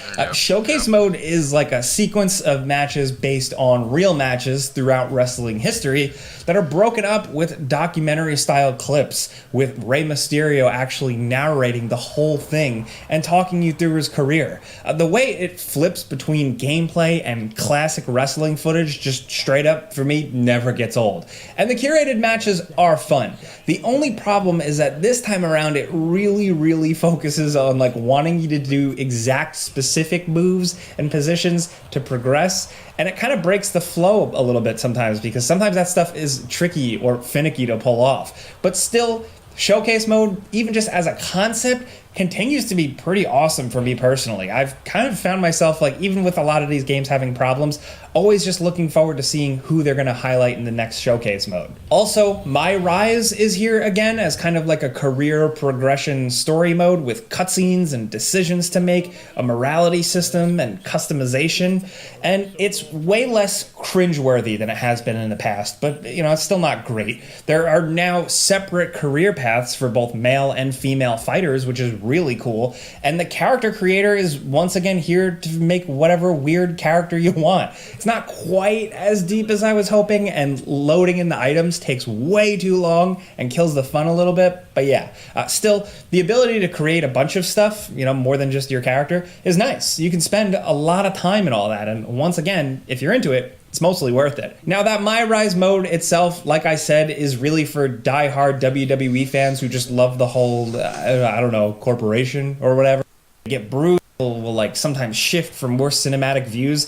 The presentation is simple and good, and technically wise, even if it's got some like an NBA 2K My Team mode, I think it's called, or like FIFA Ultimate Team mode. So yeah, that's what you need to know. It's basically microtransaction mode. This stuff straight up does not appeal to me at all. Like, it just wants you to spend more money, and I'm not really interested in that at all. Microtransactions here and like some wrestlers being able to be unlocked in a store just really sours the taste here, man. I thought we were getting better about this stuff, but I guess not, at least not for 2K. This makes the game feel like kind of a step backwards, and it's a shame because they finally figured out that core gameplay and made it actually fun. So I do think WWE 2K22 does go beyond being another just yearly release. They took stuff. Your mileage, I don't know. That is, of course, me as an older school fan with different wants and personal opinion, as a fan, as a player, whatever. Are you okay with the microtransactions, or do you dislike them as much as we do? Let's talk about any. Maybe gave you some information, got to see some gameplay. This was all running on PS5. If you appreciated any of that, clicking the like. Bro, I'm tired of this motherfucker. So